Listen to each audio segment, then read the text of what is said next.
Start.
So just start that in.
Please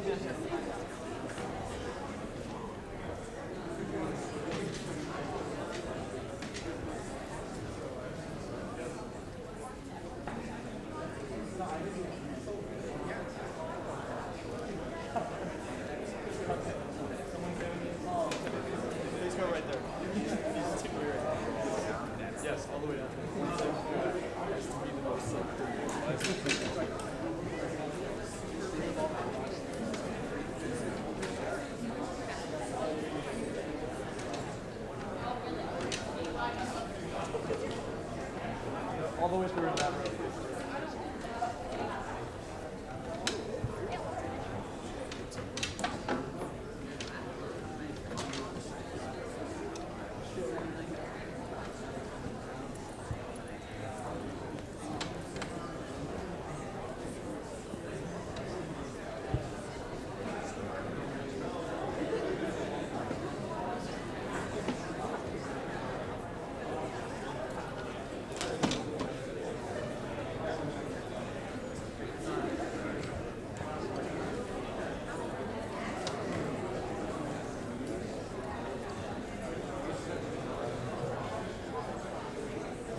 right in this row, just fill in all the way down, please.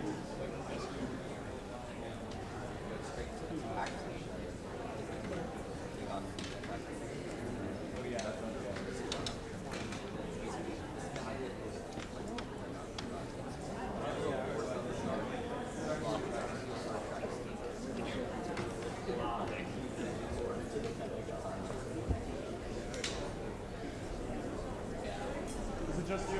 Yeah. Right here.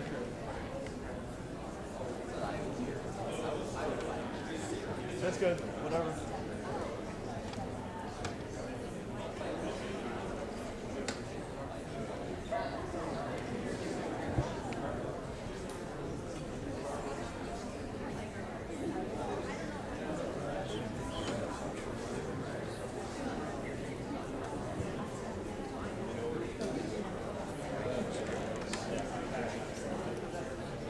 Guys, I'm going to ask you to fill in the front before. Thank you. Hey.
morning.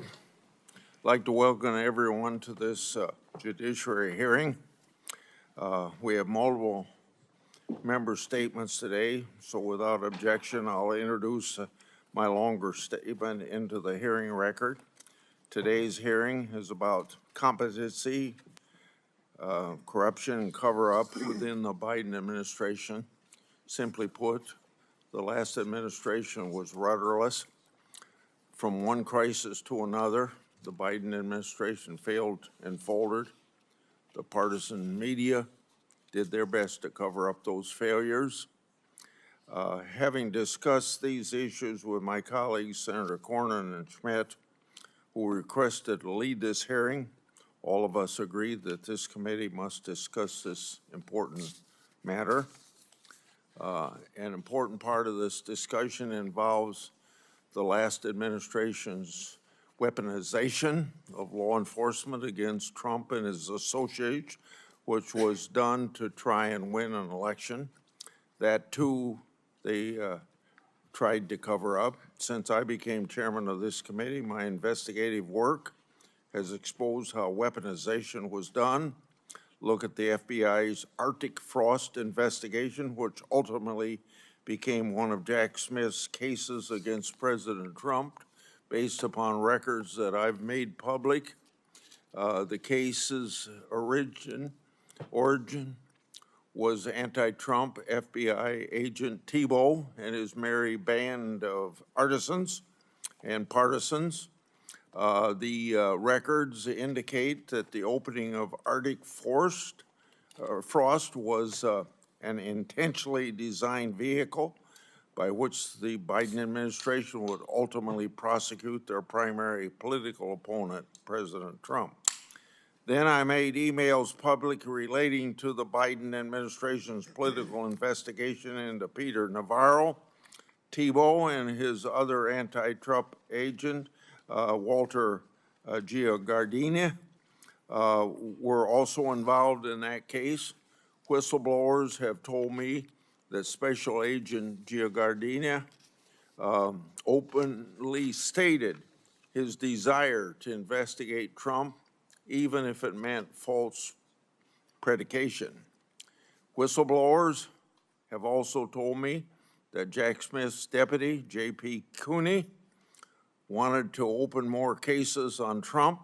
He allegedly justified using compulsory process to obtain more information merely based upon partisan news outlets. And guess who was also allegedly involved in those communications? Well, that's the same person, Special Agent Walter Giardina. All of this is more evidence of law enforcement weaponization that would have never been the light of day, but for whistleblowers. I'll have more to say about this matter later today in another forum. Then we have the Biden FBI's anti-Catholic Richmond memo. That memo used the shoddy research of the radical Southern Poverty Law Center to accuse traditional Catholics of being violent extremists. Based on the records that I released the other week, there wasn't just one FBI document that used biased anti-Catholic sources, but over a dozen. And more FBI field officers were involved than we'd been led to believe. It wasn't just the Biden and Ray FBI that failed the people.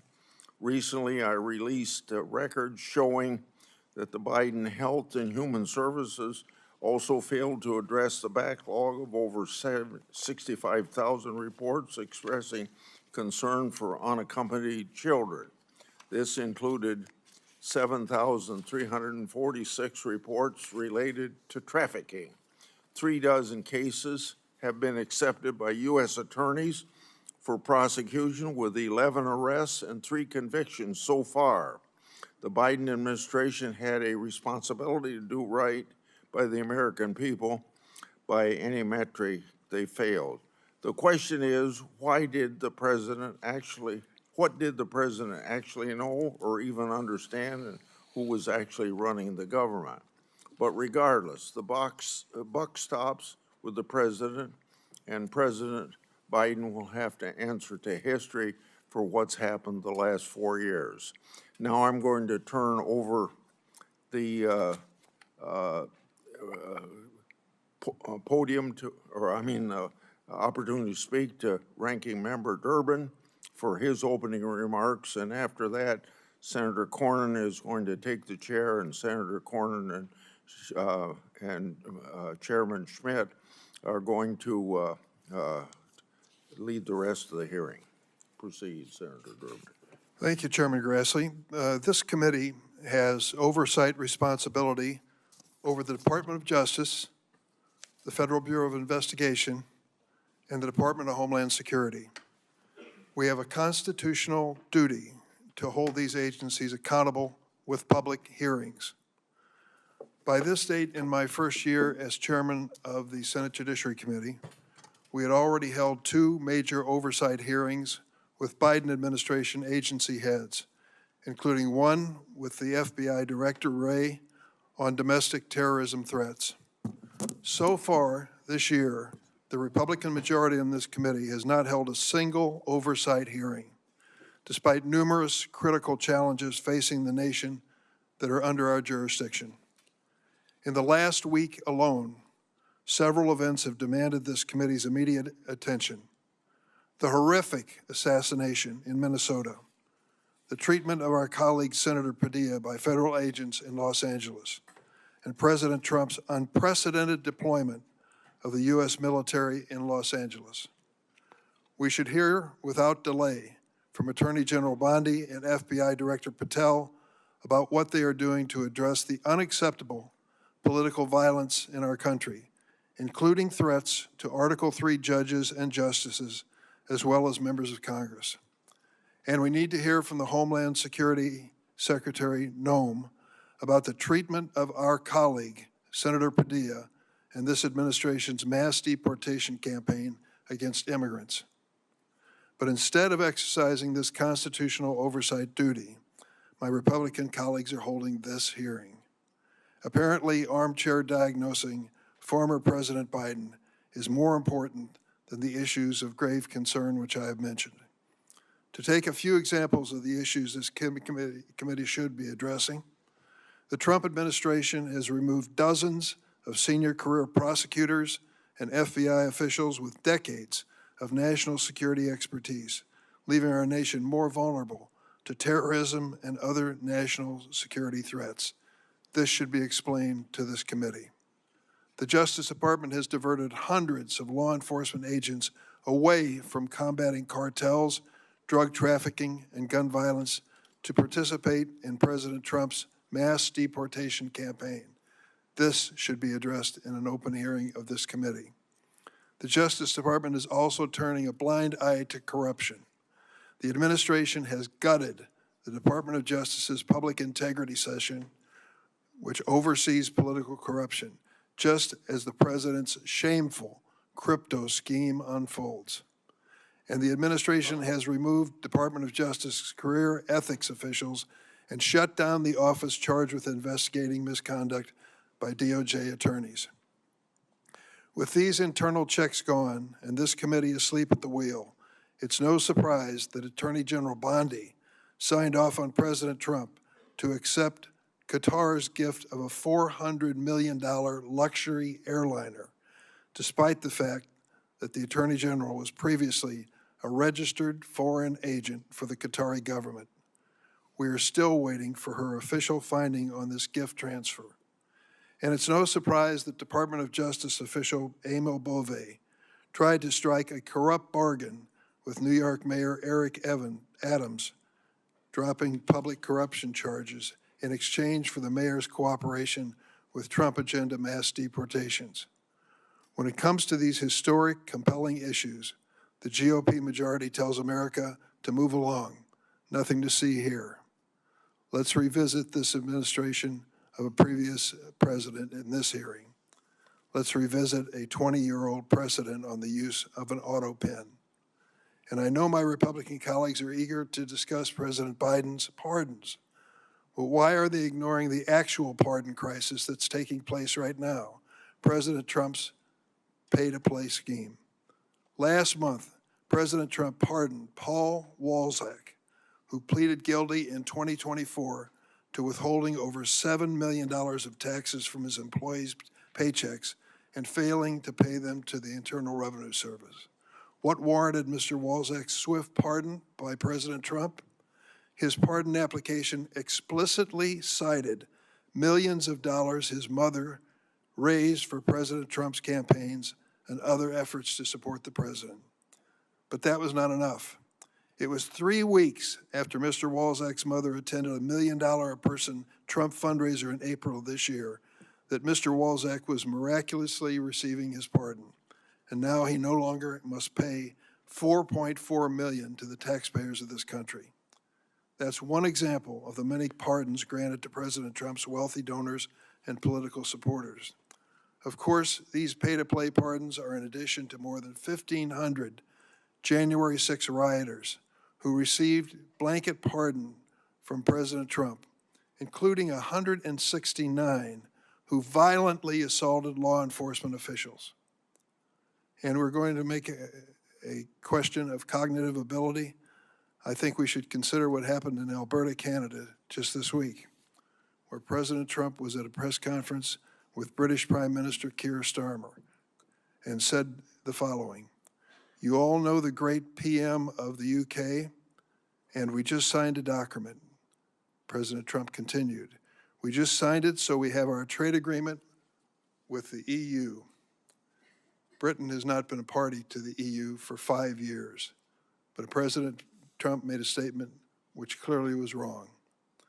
Now I'd like you to see a short video that includes some other examples of cognitive ability.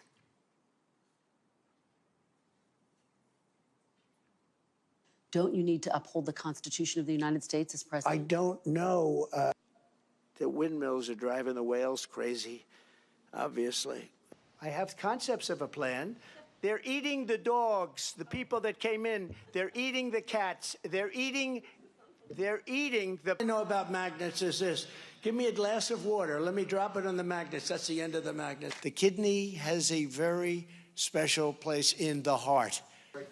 Right, and then I see the disinfectant where it knocks it out in a minute, 1 minute.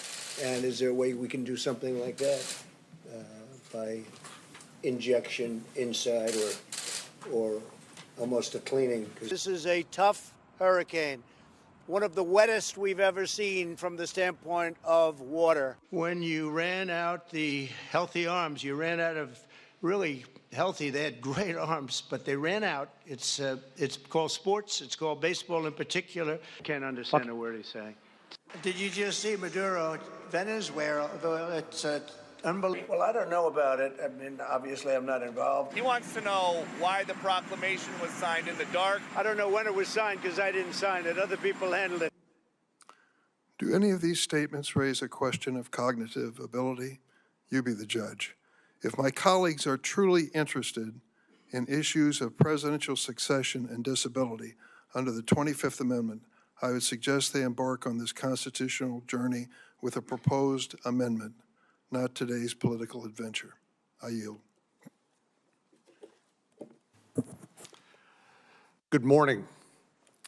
I want to thank Chairman Grassley for convening this hearing and my colleague, Senator Schmitt from Missouri, for co-chairing this with me as we examine the constitutional crisis posed by the cover-up of President Biden's cognitive decline.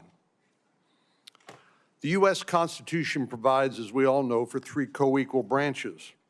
Today, we're concerned about the chief executive, the President of the United States.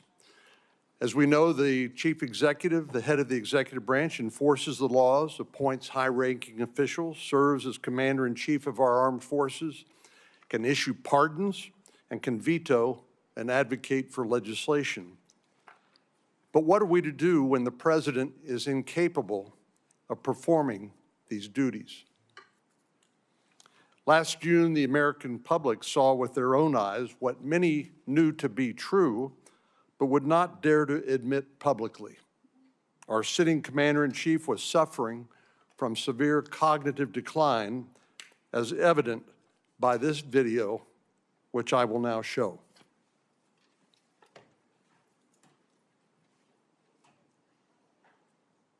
For what I've been able to do with the with the COVID, with dealing with everything we have to do with.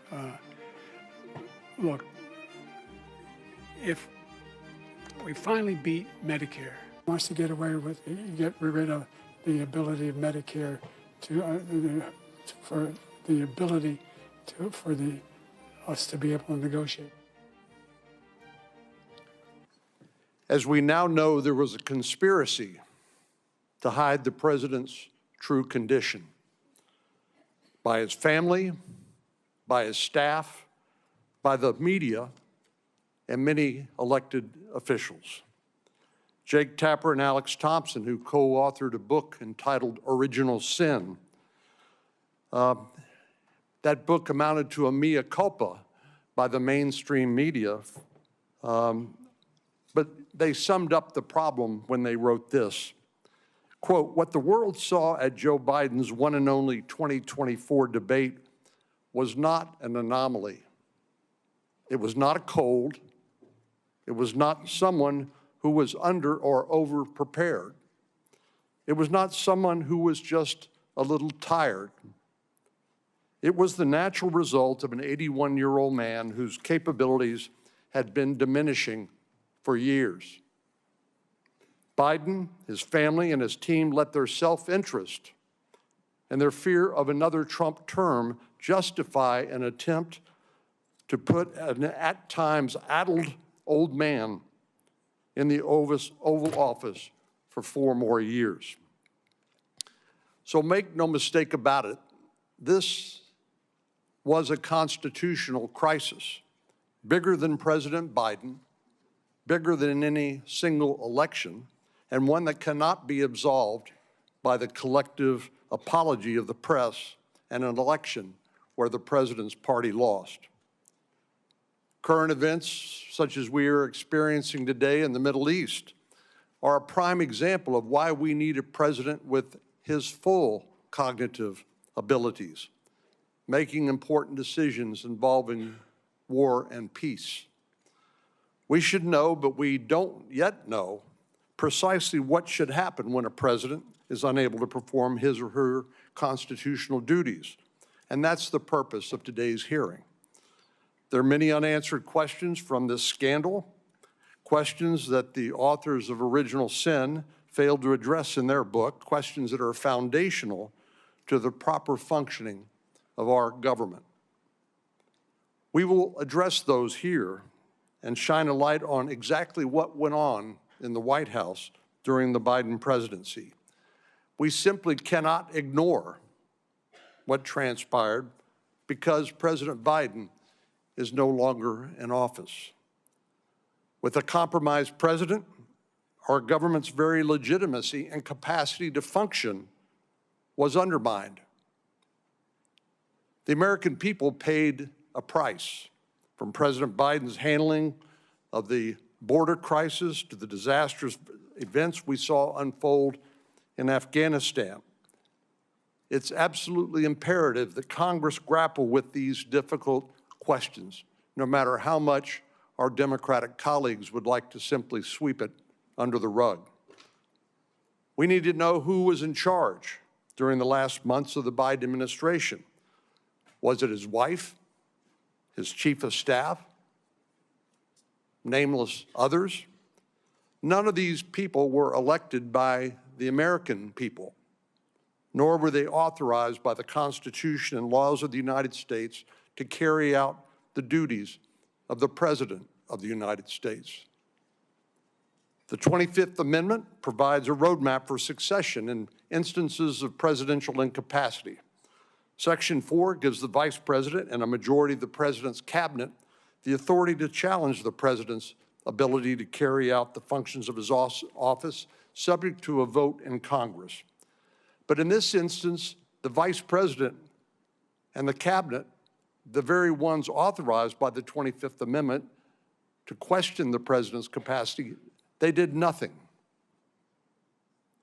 Are there penalties when the when the cabinet and the vice president refuse to carry out their duties under Section 4 of the 25th Amendment? Should there be more accountability? The framers of this amendment acknowledged that the execution of that amendment would depend on the good faith of the cabinet and the vice president. But Biden's cabinet and the vice president did not act in good faith. They acted in their political and personal self-interest. This is the great paradox of self-government. Many of the rules, traditions, and institutions that sustain our republic are self-enforcing. The health and legitimacy of our democratic republic rests on the character of the men and women who serve in government. As a government, it is imperative that we have clear contingency plans when emergency strikes. And yes, it is an emergency when we have a sitting president who's unable to discharge the duties of that office. The concerns raised by this incident stretch far beyond the bounds of partisan politics. I will note that few of my Democratic colleagues are here today. Thank you to Senator Welch from Vermont for being here, leaving us with no other option than to take the boycotting of this hearing as an admission of guilt for their role in this crisis.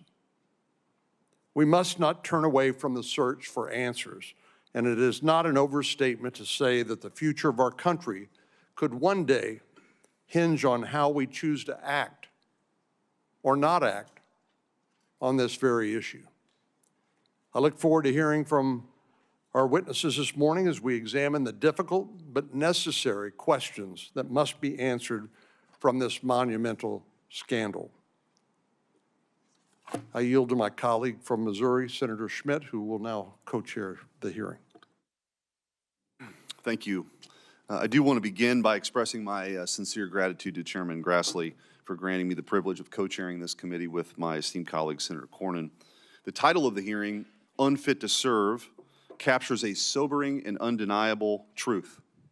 President Biden was mentally unfit to carry out the responsibilities of the most powerful office in the world.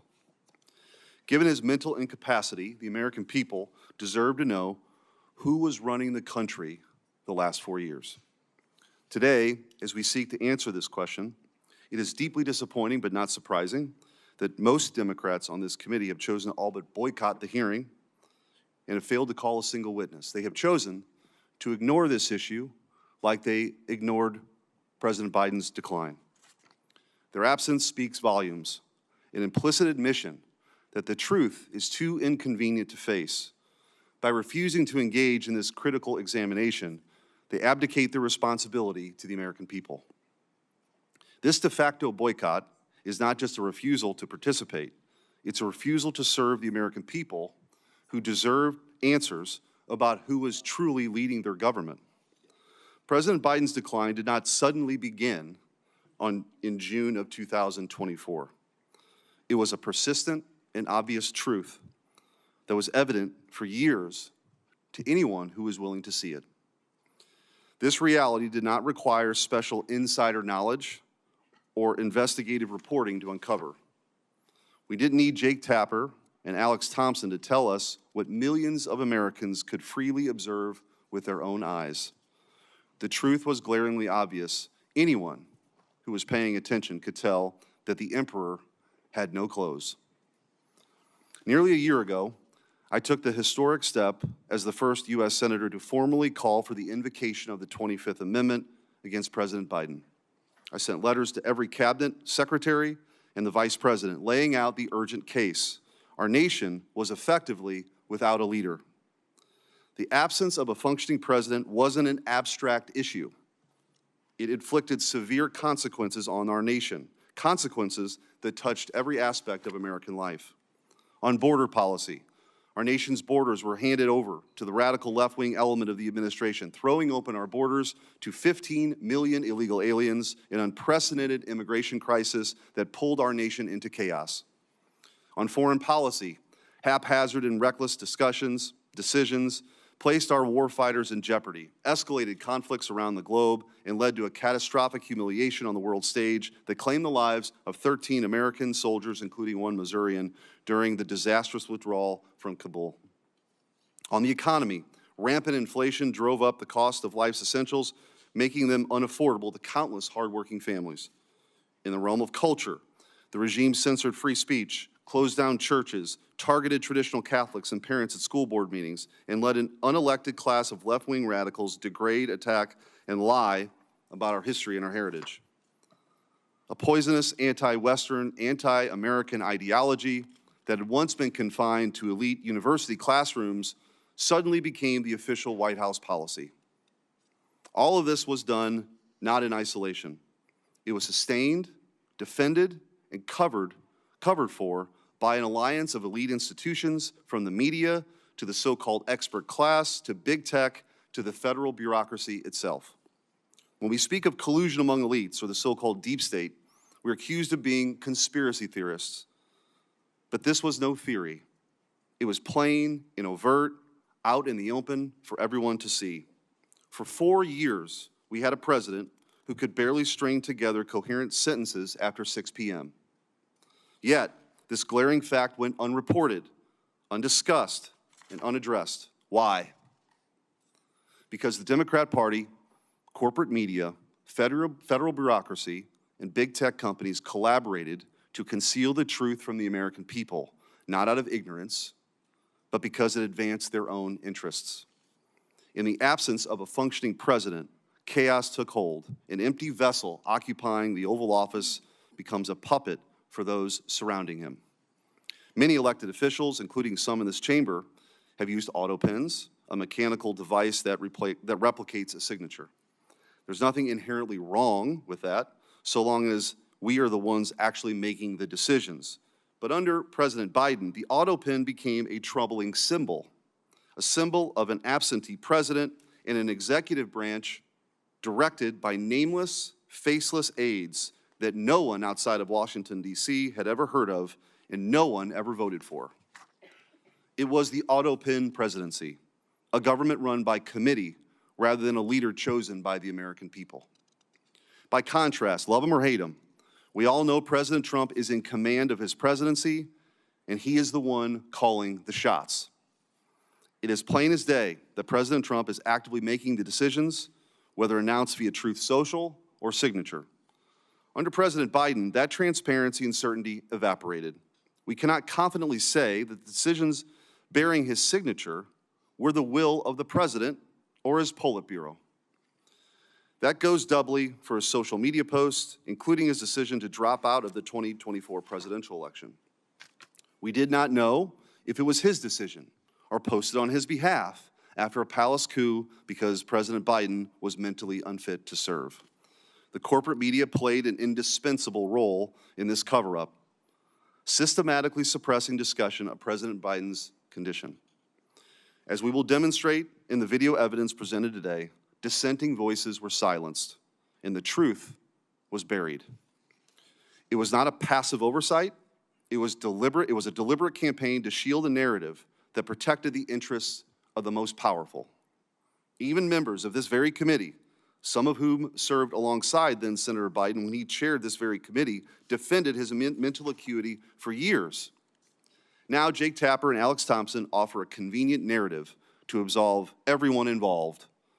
The media lacked access, the family was overtly protective, the cabinet was incompetent, and Robert Hur said the president was merely a well-meaning man in aviators who liked ice cream. It is the tired, evasive refrain of the politician caught in a lie. Mistakes were made. Yes, mistakes were made, and every participant in the cover-up, from the media to the cabinet, is jointly and severally liable for what may very well be the greatest deception in our nation's history. Even their apologies today are framed in a way that absolve them from responsibility for this crime against the American people. They apologize for having missed the story. They didn't miss anything. They actively chose to ignore or run cover for the people in power. The Biden cabinet rarely met, and some members, like former Secretary of Transportation Pete Buttigieg, deliberately distanced themselves from the president to to maintain plausible deniability. Even members of this committee were part of the Great Deception. The Monday after Biden announced he would not seek re-election, one member called the idea of invoking the 25th Amendment outrageous, insisting the debate performance does not reflect who he is or his capacity to govern as President of the United States. Another member repeatedly vouched for Biden's fitness, declaring, Joe Biden is fit, capable, and ready to serve another term. And later, this is a man who is sharp, who is on top of his game, who knows what's going on. Yet another, during the 2020 Democrat presidential primary, alluded to Biden's decline, but quickly retracted his remarks when it became politically expedient. After the debate, yet another member praised Biden's strong delivery of remarks to NATO as evidence of his capacity to lead.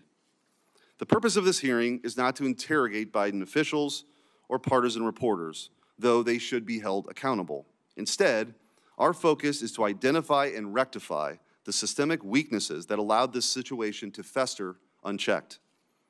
Our distinguished witnesses, experts in White House transparency, operational procedures, and executive power will assist us in diagnosing these flaws. While the House and Senate pursue fact-finding missions to hold these responsible to account, our mission here is to chart a path forward.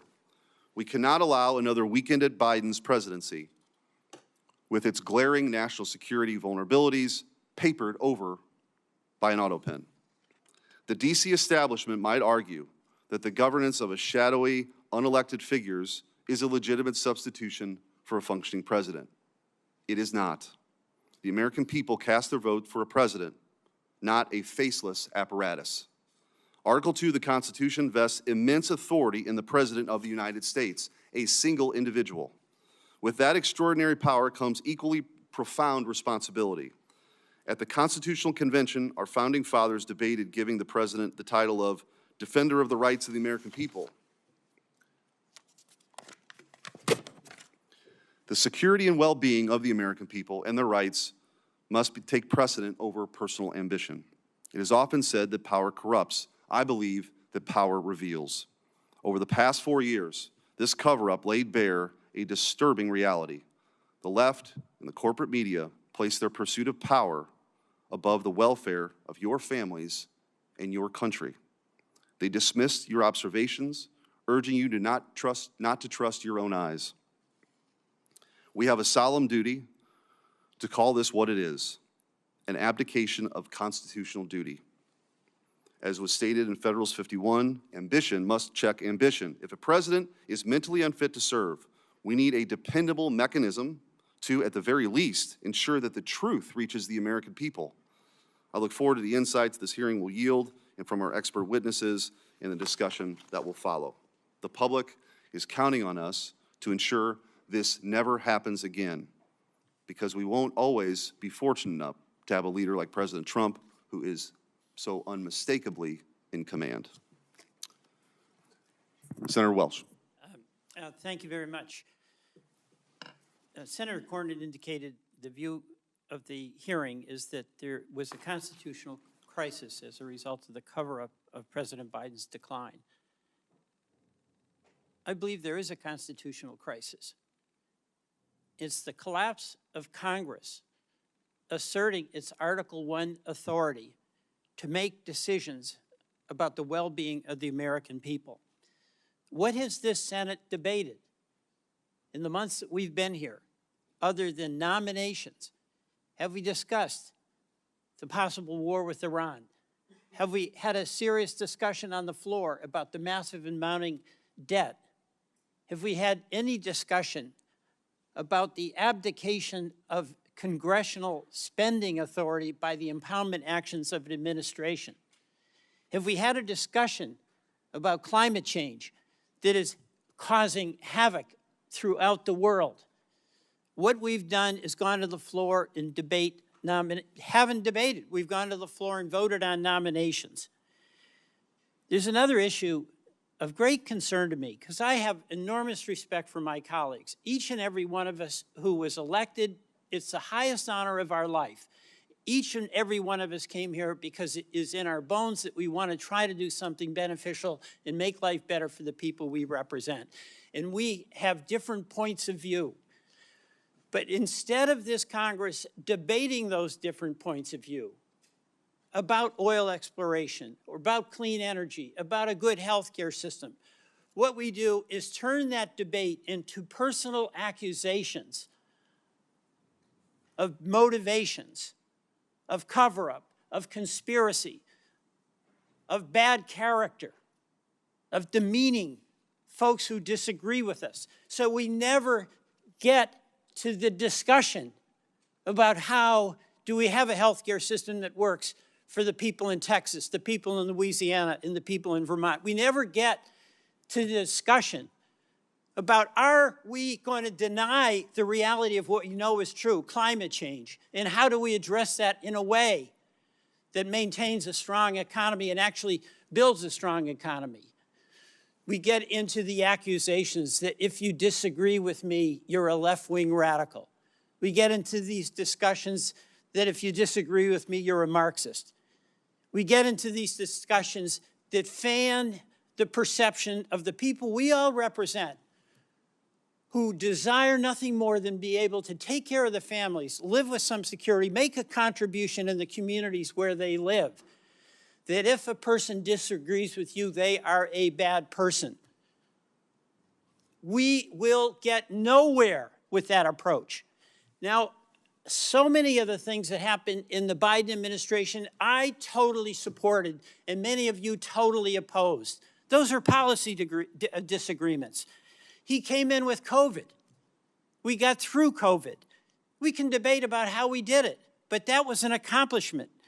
The American Rescue Plan, we had the biggest jobs creation in the history of the country. The CHIPS and Science Act, acknowledging that we have to have a strong economy and be able to have the best chips here manufactured in the United States. We did that. The Federal Disaster Program improved significantly. And I can go on. And I'll take up something where we didn't do well, and that's immigration. You won that argument. But does it mean that those who disagreed with you and along the way were bad people, should be labeled Marxist, should be condemned? The American people ultimately gets to decide. But to the extent that we have a responsibility that we share, Republicans and Democrats, whichever side of the issue you're on, is to debate the issue and not debase the people who are in the debate.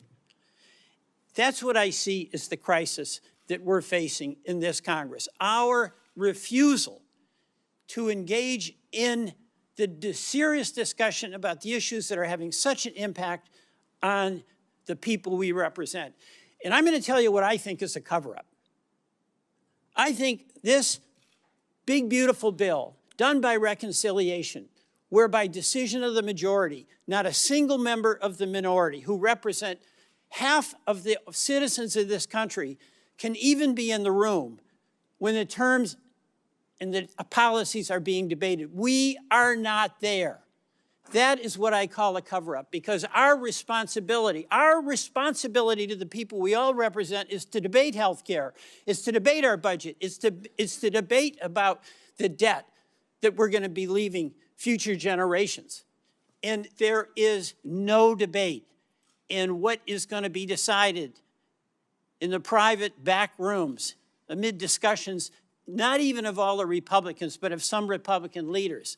That's what's going to have a lasting impact on the people every one of us represents, whether it be in Missouri, Texas, North Carolina, or Louisiana, or Vermont. We can't even do our jobs because we're not allowed to be in the room.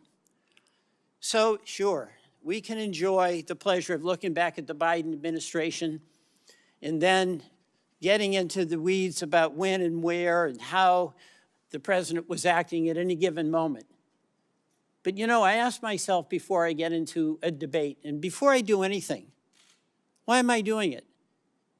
And if I do it, does it have the potential to make things better for the people I represent? And if the answer is no, it doesn't have any opportunity to help the folks in Vermont, I just shut up. That's what I do, because it won't help. What we're doing right now won't help. It will not help. And I ask myself, why in the world are we doing it? But we know the answer to that, because the politics that has been embraced in this Congress is the politics of accusation, of demeaning adversaries, of deflecting from engaging in the hard discussion about hard issues and trying to come to some common agreement that's going to be to the mutual benefit of all of the people that we represent. I yield back. Thank you. We'll now introduce the witnesses. First up, from my left to right, John Harrison. John C. Harrison is the James Madison Distinguished Professor and Class of 1941 Research Professor at the University of Virginia School of Law. He's a graduate of the University of Virginia and the Yale Law School. After graduating from law school, he engaged in the private practice of law, then clerked for Judge Robert Bork on the U.S. Court of Appeals for the D.C. Circuit. From 1983 to 1993, he worked at the U.S. Department of Justice, including as Deputy Assistant Attorney General in the Office of Legal Counsel. He joined the law faculty at the University of Virginia in 1993. In 2008, he was on leave from the law school to serve as counselor on international law and legal advisor to the United States Department of State. His principal academic fields are structural constitutional law, administrative law, federal courts, and constitutional history. Skipping over the empty seat to Theo Wald. Theo Wald is a visiting fellow for law and technology policy at the Heritage Foundation. Wald is the former Solicitor General of Idaho. Previously, Wald served as the acting assistant attorney general in the Office of Legal Policy at the Department of Justice and deputy assistant to the president for domestic policy under President Donald Trump. Wald clerked at the U.S. Court of Appeals for the District of Columbia Circuit for Judge Janice Rogers Brown and the U.S. District Court for the District of Puerto Rico for Judge Jose Fuste. Wald is an intelligence officer in the United States Air Force. Wald holds degrees from Georgetown University, where he studied government and English, and from the University of St. Andrews, where he studied English literature, and a JD from the University of Notre Dame. Mr. Wald and his wife have 5 children and live in Boise, Idaho. Sean Spicer. Mr. Spicer served as the 30th White House press secretary, is the author of 4 best-selling books, and the host of the Sean Spicer Show. Mr. Spicer previously served as communications director and chief strategist of the Republican National Committee and worked for several members of Congress. He currently serves on the board of visitors of the U.S. Naval Academy, holds master's degrees from the U.S. Navy War College, and is in his 26th year of service in the U.S. Navy. Mr. Spicer is a native of Rhode Island and resides in Virginia. It is the tradition of this committee that all witnesses will be sworn in. If you'd please rise, I'll swear you in now. Raise your right hand. Do you swear that the testimony you're about to give before this committee will be the truth, the whole truth, and nothing but the truth, so help you God?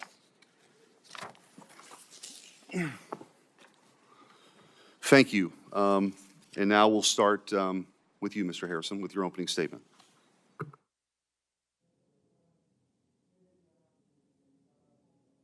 Sure, Mike there. Thank you.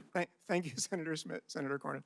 The committee has asked me to discuss Congress's power to regulate the process by which the president's signature is affixed to a document other than a bimanual signature, that is to say the use of an auto pen or similar technology.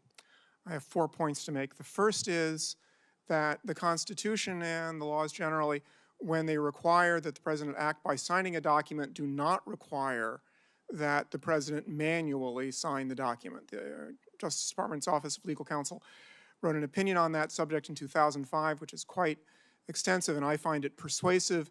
The concept of signature is signing a document is more general than, like a lot of concepts, more general than its central application. The central application is manual signature, but that's not the only way by which someone can sign a document. Someone can also sign a document by indicating that the person signing the document has decided that that person's signature should be affixed to the document by some process other than manual signature. The second point is that as a general matter, Congress has power to carry into execution the constitutional powers of the other branches of government. The last power that is conferred on Congress by Article 1, Section 8, is the end of what's called the Necessary and Proper Clause, and it provides that Congress shall have power, I'll read the whole clause, to make all laws which shall be necessary and proper for carrying into execution the foregoing powers, that's Congress's other powers there in Article 1, Section 8, and all other powers vested by this Constitution in the government of the United States or in any department or officer thereof. That's the last part. That's the part that's relevant here. It's sometimes called the horizontal necessary and proper clause because it operates horizontally among the three co-equal branches. Congress is the legislature. There are times when one of the other constitutional powers can use support that can be given only by the force of law. And that is something that Congress can do with a horizontal necessary and proper power. The next thing I'll say is there are some principles, I think, that should govern exercises of the horizontal necessary and proper power. The first is that it operate to support, to assist, to make cause to function better, the power that is being carried into execution, be it that of the president or that of the federal courts. The second is that in supporting the other powers, Congress not seek to exercise powers that are vested elsewhere, like the power to decide cases, like the president's power of pardon. And third, when Congress exercises that power, it should make sure not to put substantial burdens on the exercise of the other powers that it's seeking to support, powers that once again are vested elsewhere than in Congress by the Constitution. I think Congress can regularize the process by which the president's signature is affixed without his manual signature in a way that would be consistent with Congress's horizontal necessary and proper power. In particular, Congress can require that when the president indicates that his signature is to be affixed to a document without manual signature, that that decision by the president be documented and some individual record that the president has made that decision, and that be made part of the public record, say by being published in the Federal Register or the weekly compilation of presidential documents. A statute like that would carry the president's power into execution because making sure that the president really has made a decision and that it wasn't made by someone else with the president's Autopen is a way to make sure that the power is properly exercised, that is, by the president. As long as a statute like that is completely neutral, applies the same way to all presidential decisions, it shouldn't raise any problem of Congress trying to control the president's authority. Again, constitutional powers are vested in the other branches and supported by Congress under the horizontal necessary and proper power. And third, a requirement of documentation. Well, the White House does a lot of documents. The requirement of documentation would not place a substantial additional burden on the president and the processes by which the president acts. And I would suggest that if the committee consider legislation along these lines, that it inquire into the paper flow process currently used in the White House so that any statute Congress enacts will make that process work better rather than burdening it, making it not work as well. Thank you. Thank you. Mr. Wald. Senator Cornyn, Senator Schmitt, members of the committee, thank you for the opportunity to testify this morning about how the cover-up of President Biden's mental decline endangered America's national security and undermined the Constitution. The U.S. Constitution vests executive power in a single person, the president. At the founding, the president exercised the executive power through only a small group of trusted advisors and personnel. In fact, President Washington had a 4-member cabinet. Today, the president directs a Leviathan executive branch with 15 cabinet departments and at least 4 million full-time executive branch employees. The executive branch proliferation has a single source of democratic legitimacy, that by order of the U.S. Constitution's Article 2, the president is both elected by the American people and vested with the executive power, all of it. Traditionally, the president takes positive actions and authenticates those actions through his signature. His signature is required for the most significant actions he may undertake, to sign an executive order, to take any action invested in him by the Constitution, as in granting a pardon, and to take the most important action of all, to sign a bill into law. In all these cases, the president's signature is itself the protection of democratic principle. When the president signs, he communicates his assent and endorsement of the action he takes. The Autopen is a device that signs the president's signature to a document. The oversight project, of which I am a board member, has discovered that the Biden White House deployed an Autopen to affix President Biden's signature to pardons, prison commutations, executive orders, and presidential proclamations. The Oversight Project's research has found that the Biden White House first deployed the Autopen to affix President Biden's signature to a proclamation on day 5 of his administration, and that there were at least 3 different Autopen signatures in use throughout President Biden's tenure in the White House. In June 2022, the Biden White House began deploying the Autopen to sign clemency warrants and executive orders. Autopen use skyrocketed from there. We found that of the 51 clemency warrants issued during the Biden presidency, over half, 32 in total, were signed with an Autopen. And these include some of the most controversial acts of clemency of the Biden presidency, including death row commutations and the preemptive pardons of members of the Biden family, Dr. Anthony Fauci, General Mark Milley, and more that were issued in the final days of the Biden presidency. We reviewed President Biden's schedule and his publicly available media and were unable to find any record of President Biden's personally approving these actions, such as a statement issued by the president himself to reporters. In addition, we found that the Biden White House used the Autopen to affix President Biden's signature to clemency warrants and executive orders while the president himself was in Washington, D.C. for at least some of that day, and thus was presumably available to sign important executive actions. Finally, we found multiple days where President Biden wet-signed a bill into law, but used an Autopen to issue an executive order or for other important executive actions. The Biden White House's widespread use of an Autopen to affix President Biden's signatures to documents that exercise executive powers belonging solely to the president poses significant constitutional, legal, and practical considerations. Once the president's signature is copied and loaded into the Autopen, the machine can sign documents as the president himself would. To be blunt, by using the Autopen, anyone can sign documents as the president himself. Now, to be clear, I'm not here today to suggest that the Autopen is bad. It's just technology. I'm here today because of questions concerning President Biden's capacity and whether the Autopen was used to usurp presidential power or to conceal the president's decline. As the sitting president's mental acuity declined, potentially to the point of incapacitation, his administration's expansion of the powers of the presidency raises more questions than answers. Any investigation into this matter should focus not only on whether President Biden directed or authorized subordinate staff to take action in certain instances, but whether he had the capacity to do so at all. The 25th Amendment lays out clear procedures for what to do when the president is incapacitated. It was carefully drafted and informed by our nation's history. The Biden administration ignored it all to aggrandize executive power and push the country further in their preferred ideological direction. It is our obligation at this point to get to the bottom of these issues and to ask the important question as to whether or not the Autopen and other devices were used to cover and obscure President Biden's mental decline, undermining our national security and also the Constitution. Thank you for the opportunity to testify this morning. Right on time, pretty impressive. Thank you. Mr. Spicer. Chairman Schmitt and Cornyn, members of the committee, thank you for having me. I was asked to share my experience as a senior White House staffer with respect to the interactions that I and other senior staff had with President Trump during his first term.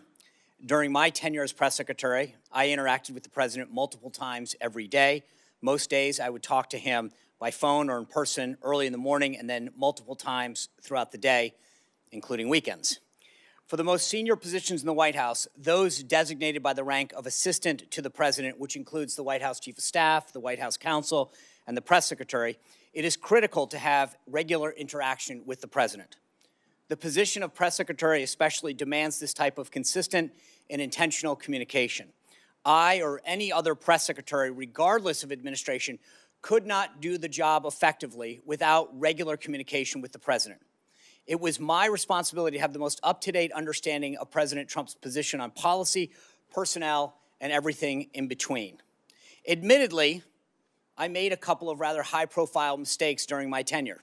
You may have read some of them. But in all cases, those mistakes occurred when I wasn't connected with the president's thinking or position on a particular issue or policy. Coordinating and collaborating among even the most senior staff cannot replace direct communication with the president himself. In my position, I was very well acquainted with the president's work, his day-to-day responsibilities, and his fitness for office. I watched him serve with the strength and endurance of a man half his age.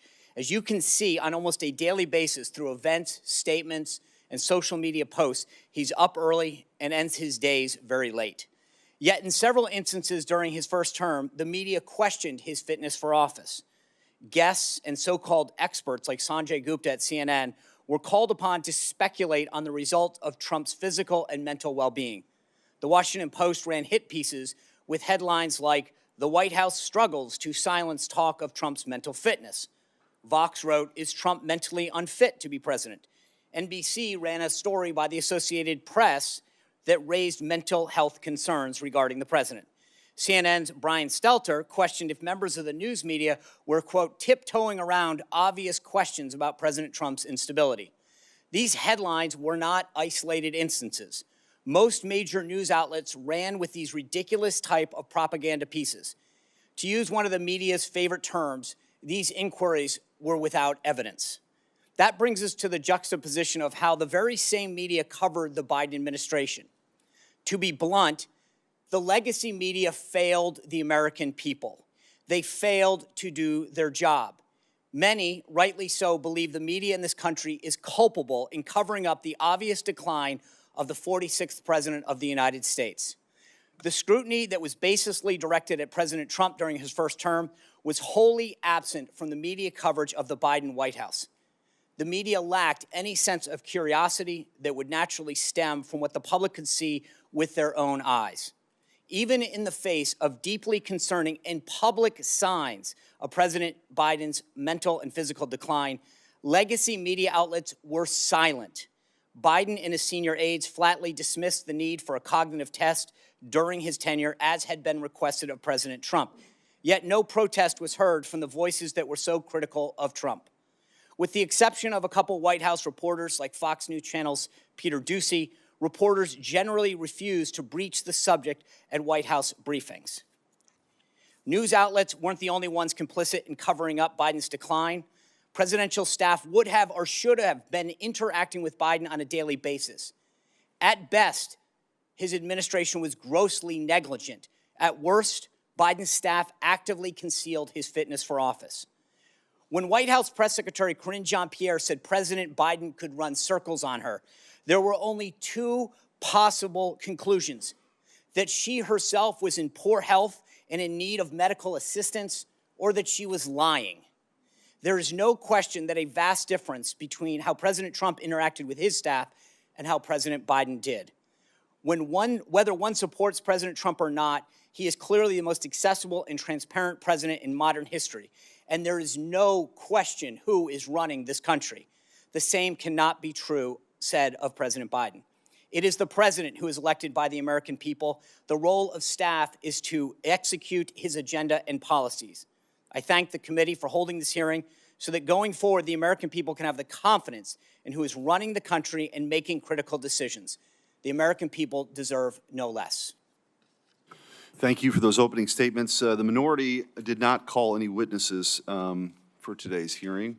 They have chosen to ignore the hearing as they chose to ignore President Biden's mental decline, but we do have a short video of some previous statements from the Biden administration officials and Democratic Party officials telling us not to believe our lying eyes. We can play the video.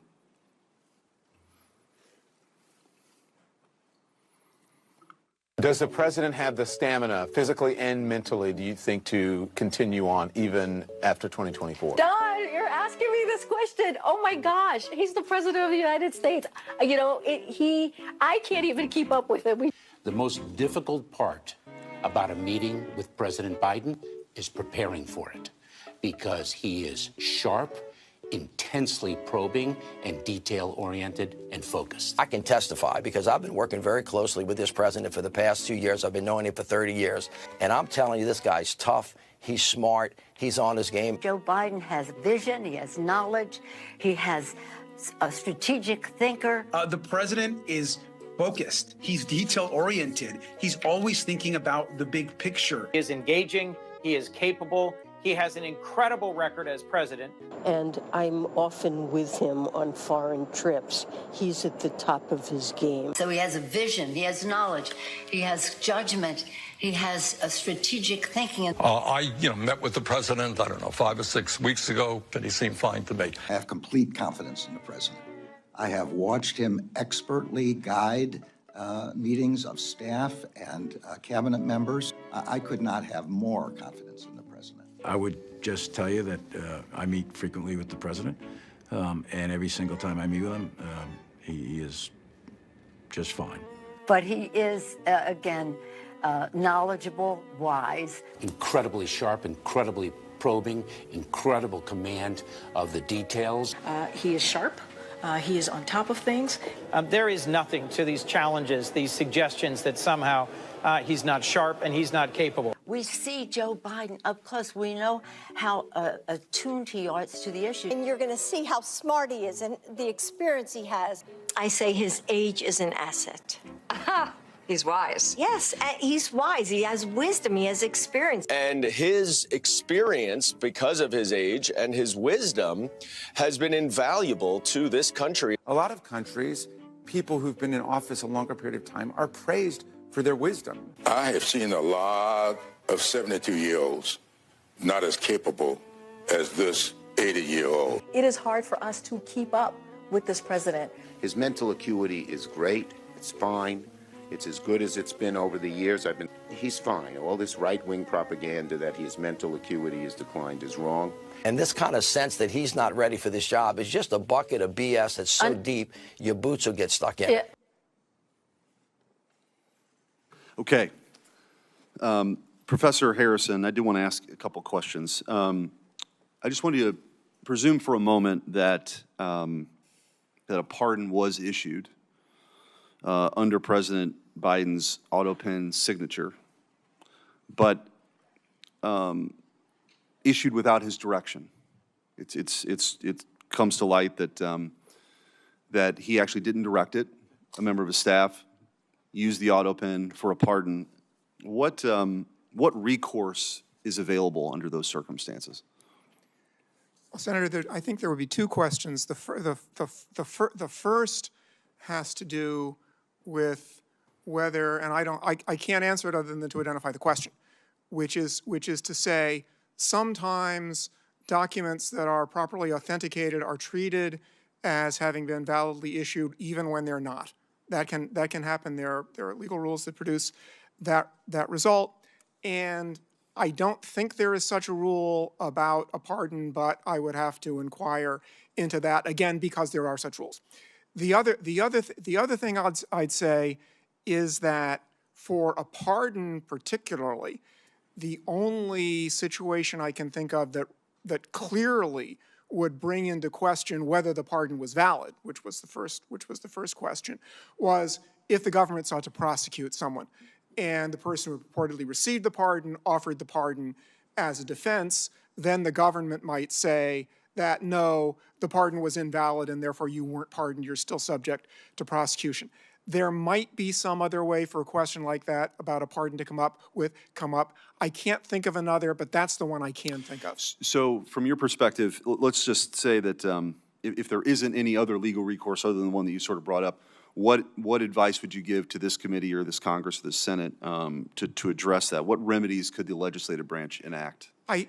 It's hard to think of anything Congress can do ex post. That's why I do think that it would be advisable ex ante to improve the process of authentication and make it more clear that documents that are signed by Autopen really do reflect a decision by the president.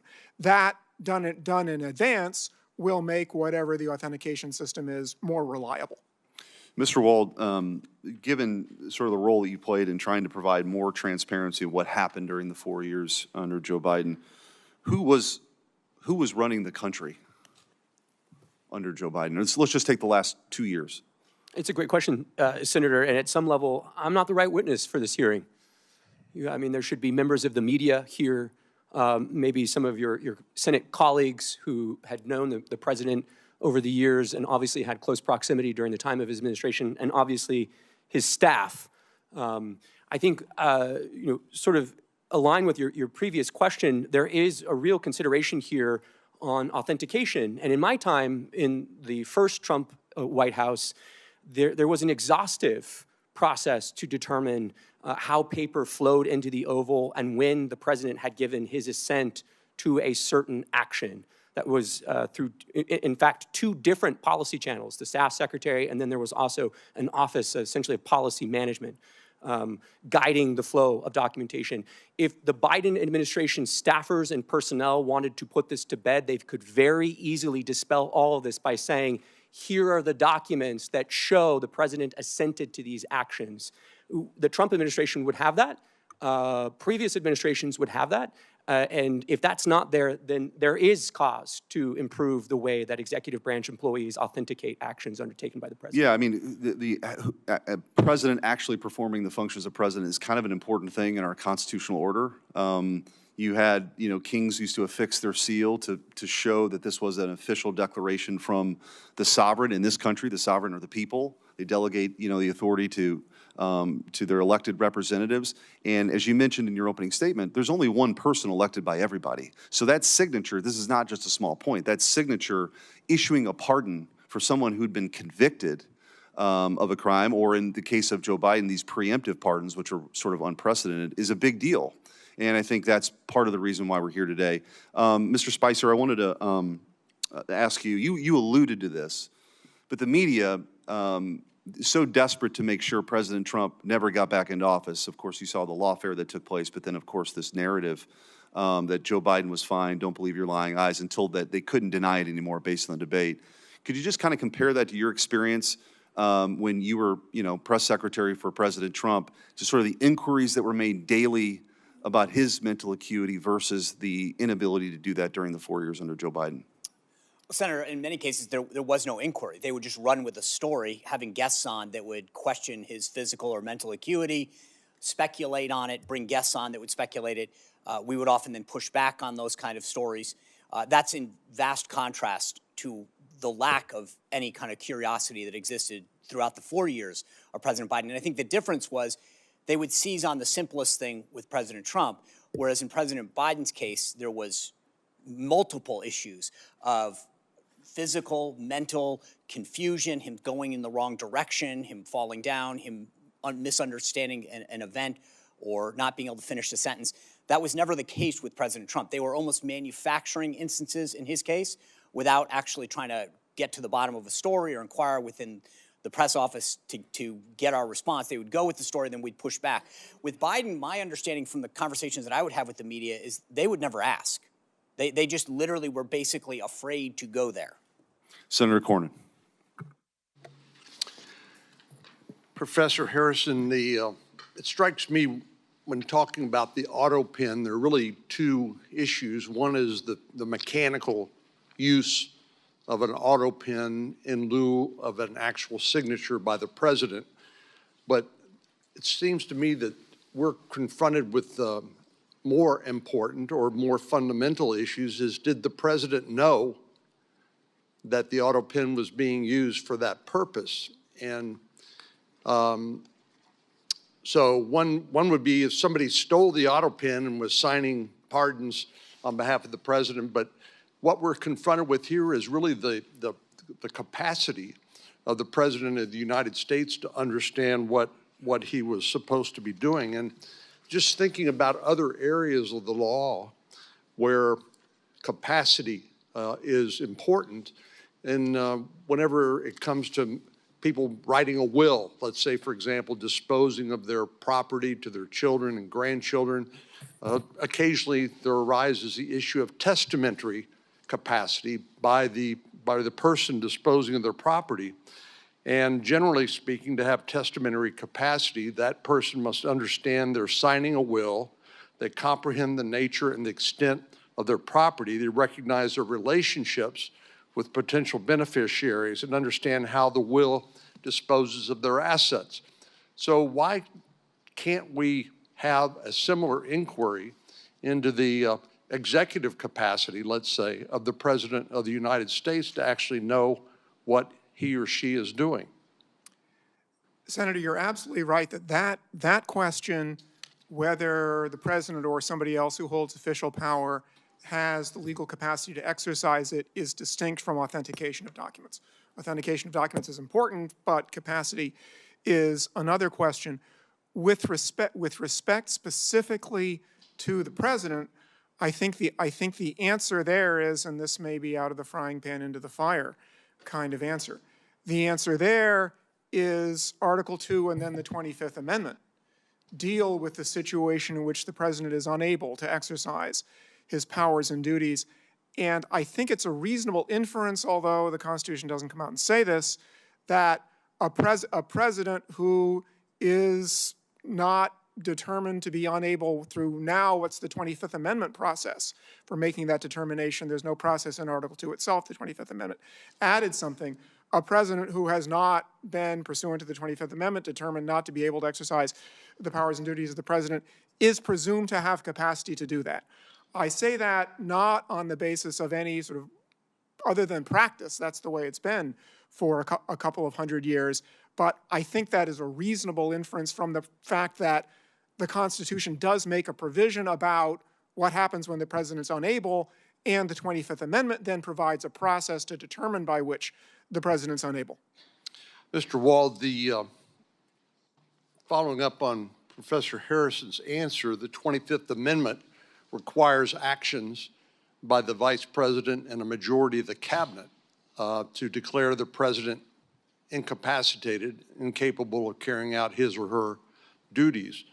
But there doesn't appear to be any accountability or any remedy when they fail to act as they did in this case.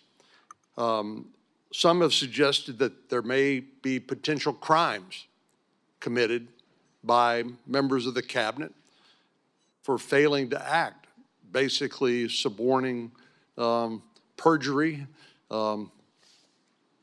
forging government documents, impersonating a federal officer, making false statements, conspiracy to defraud the United States, obstruction of justice, wire or mail fraud. Those are all statutes, criminal statutes that are on the books.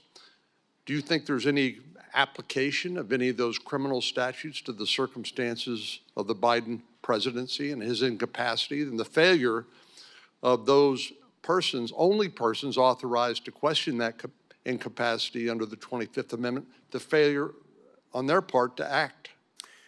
Senator, there very well could be. I mean, obviously, that would be a question for a prosecutor to take up in their discretion. I will say the 25th Amendment, it's a modern contrivance, but it still is consistent with American constitutional tradition, which it assumes that officers of the United States will act virtuously and morally.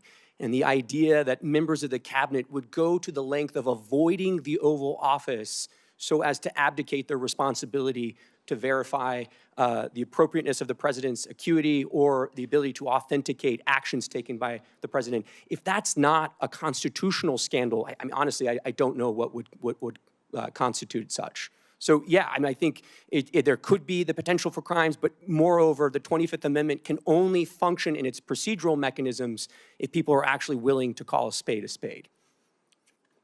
Senator Britt. Thank you, and I really appreciate Senator Cornyn, Senator Schmitt calling this hearing. This is incredibly important. I mean, you look at what the administration did, you look at what the Democratic Party did, you look at what the legacy media did. It is absolutely inexcusable. It is not only dangerous, it's disgusting. And the American people deserve better. And the fact that we have none of my Democratic colleagues over here, that this entire dais is empty, that what they allowed to happen, that they are not interested in correcting it for the future is absolutely mind-blowing. And so when we're looking at what Joe Biden did while he was in office, you have a disastrous withdrawal from Afghanistan. I mean, leaving equipment, leaving allies, changing the way the world viewed us. You look at an emboldened Russia, Iran. You look at what happened, obviously, with China and those conversations with Joe Biden. You look at millions flooding across our border. You look at a ton of unaccompanied children coming across, hundreds of thousands. You look at hundreds of thousands of Americans dead because of fentanyl poisoning. You look at record high inflation.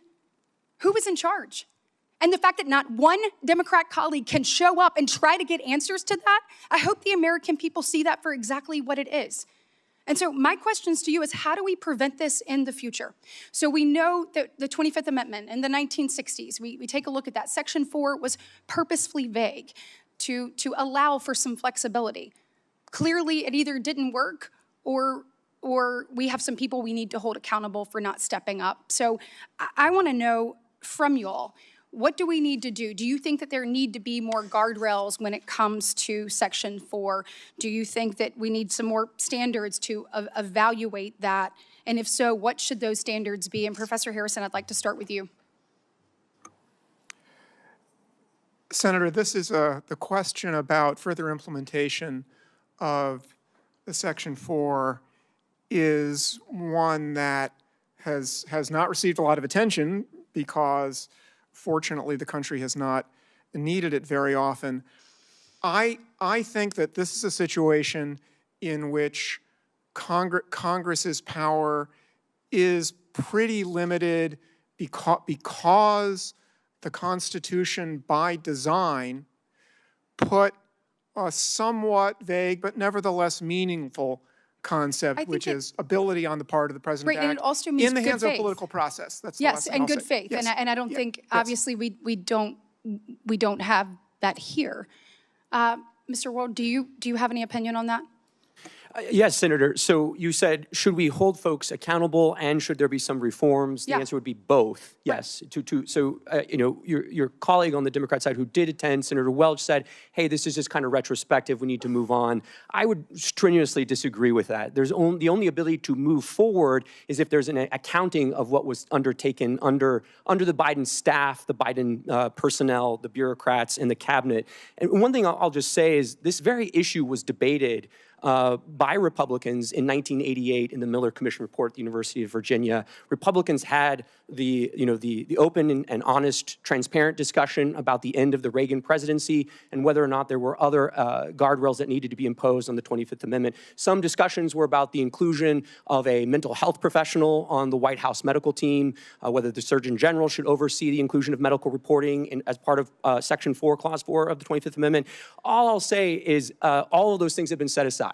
There has been no legitimate discussion in the years since about how to make the 25th Amendment more robust and how it could actually operate in the instance that the president lacked capacity. And do we need to more clearly define what unable means in the 25th Amendment? Oh, I think most certainly, and I think there should be, look, the other issue, and a number of legal academics, former colleagues of Professor Harrison, have taken this up over the years. I mean, Professor Calabresi wrote about this 20 years ago, that there needs to be a more precise definition. And there are lots of issues related to succession. There clearly does, because, I mean, even from all of us from the outside, we're saying there is a problem. And the fact that we could get no one on the inside to actually take a look at what they already knew to exist and then be able to hold them accountable, we have to have other guardrails moving forward. And that is absolute. So we need to be talking today about what those guardrails are. I have a question. I'm running out of time. It's two things. One, senior staff. So I have been a senior staff member. You take an oath when you get to come and work in this body. You want to make sure you're doing what's best for the United States of America, for the state you serve, all of the things. Is there any way to hold senior staff accountable for either helping to cover up and or moving people to the side? Because it is clear that there are people within this administration that saw that, and they should be sitting in front of us today answering the question of why they turned their back on America, because that's exactly what they did. And so whether it's secretaries, whether it's people in the administration, or whether it is senior staff, we deserve some accountability and we deserve some answers. And then my last question will be for Mr. Spicer, legacy media. How in the world do we hold them accountable? If all of us on the outside can see it and we are saying, get to the bottom of this, but yet they refuse, what mechanisms should we put in place to be able to hold them accountable for not actually following what is clearly in front of them? Senator, you're asking the right question. When it comes to accountability, it can't be overstated. When the Biden White House stripped 440 White House hard passes from independent journalists, they were attempting to control the narrative, to make sure that no one who wanted to hold them accountable was silenced. part of what I think this administration has done so well is bringing in new voices, people from disparate backgrounds of all sorts, to ask the White House press secretary, to ask the senior staff, and to be able to hold them accountable. Part of it is allowing other voices in the media. We've seen what the legacy media did, but that's why I think the growth of independent media is so healthy for our democracy, and we need more of it, not less. Thank you. And then the senior staff question, please. Yeah, look, Senator, I mean, senior staff from the first Trump administration were brought in before committees and investigated for their participation in drafting the president's remarks on January 6th, for drafting a speech. So if there was an effort by senior staff, the Politburo, as they seem to like to have called themselves, if they were purposely distancing cabinet members, evading difficult Q&A with press, all as an attempt to conceal the president's mental acuity, yes, they should be held accountable. Thank you. Thank you. Senator Moody. Thank you, Senator Cornyn, Senator Schmitt. Appreciate you holding this important hearing. And certainly I appreciated my colleague, Senator Britt's remarks in listing out so many of the failures of the last administration as they played out. I think Americans, yes, sat horrified as they watched these events unfold, but at the core of those failures were bad policy decisions. And the truth is, you know, people talk a lot about the end of the Biden administration and his debate performance. But those of us that were involved of the repercussion and the consequences of some really bad, irresponsible, reckless, I would say dangerous policies, and we're involved from day one of the Biden administration, we started questioning immediately who was making these decisions, because they were so disastrous for the security of this nation and the safety of our people. So I would say from day one of the presidency through all 4 years, this was a legitimate question, and every single failure that Senator Britt listed was the consequence of a policy decision. When I was the Florida Attorney General, one of the very first executive actions that came out undid both Republican and Democrat presidential precedents of saying, if someone is here in our country and they're here illegally and they are committing serious felonies, we are deporting them. And actual priorities were that those were the ones they went after first. And one of the very first actions that came out of that White House was they abandoned that both Democrats and Republican presidents had enforced, and released to all law enforcement around the nation that they were no longer going to make that a priority. When sheriffs were calling and pleading with us to take these people from their jails and not make them release them back into the communities, we would try and communicate this, but indeed they were canceling detainers and releasing these people into the communities. They were taking people that were brought here from other countries, brought here only to prosecute because they were a danger to our nation and our people. And instead of deporting them after their prison sentences, they were pushing them into the United States. And I don't think it should be lost on anyone that just yesterday it came out. You know how many the Trump administration pushed into our interior in the last 4 months? Full month? 0. And I want you to compare that to a month of the Biden administration where hundreds of thousands of people, barely vetted, if vetted, were forced into our nation's interior. And you've seen these consequences play out. It's not just rape victims, murder victims, robbery victims. We've caught people here that's from foreign nations that are on the terrorist watch list that can cause some of our nation's biggest tragedies and devastation. That is the undermining of what a commander-in-chief is supposed to do in those policies. We saw it day one, and that's just one example. And it played out for 4 years. So I think one of the reasons that you see not one Democrat in this hearing room right now asking these questions is because how do you defend the indefensible? What are they going to say?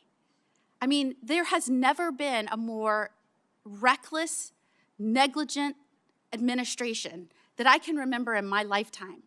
And as an attorney general, as the wife of a law enforcement officer, as a federal prosecutor, as a judge, I sat horrified that that was the person that was in charge of our safety, our commander-in-chief. in charge of our borders. And I know, Mr. Wold, you have talked about the danger in executive actions being pushed out when somebody's not in charge that understands how it's affecting the safety of this nation. I'm sure based on your prior experience and some of the things that you saw being pushed out, I often thought, this is a radical aide's dream. You have a commander-in-chief barely paying, probably not able to pay attention, and they're pushing out policies left and right. Tell me in your experience if you noticed anything where that could be the case coming out of that administration. Yeah, thank you, Senator. I mean, I think on the immigration score itself, so many of those sort of special powers exercised by President Biden on parole, on temporary protected status, they require the president to do those in his own name, correct? It's a case-by-case evaluation performed by the chief executive. And so I think in reviewing some of those, when I was sitting on the sidelines, the question I had was, what does the paper process look like for that? How did DHS work that up? How did it go through the staff secretary's office? And what was the president briefed on as far as the policy considerations tied to some of these decisions to bring in violent criminals from Haiti or Nicaragua into the interior of the United States? And it concern you when you learned, and we are now uncovering, that cabinet officials were kept from meeting with the president for months at a time?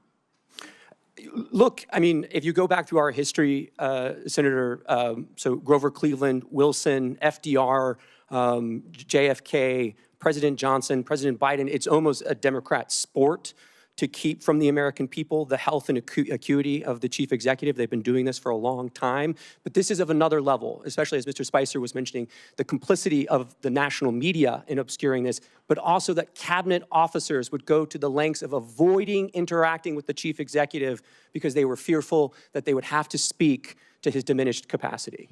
And I'm running out of time, and it was of particular concern that the media seemed to never ask him about executive actions and policy. Favorite flavor of ice cream, yes. Why he was pushing dangerous criminals into the interior of this nation, no. And that is why I think this hearing was so very important.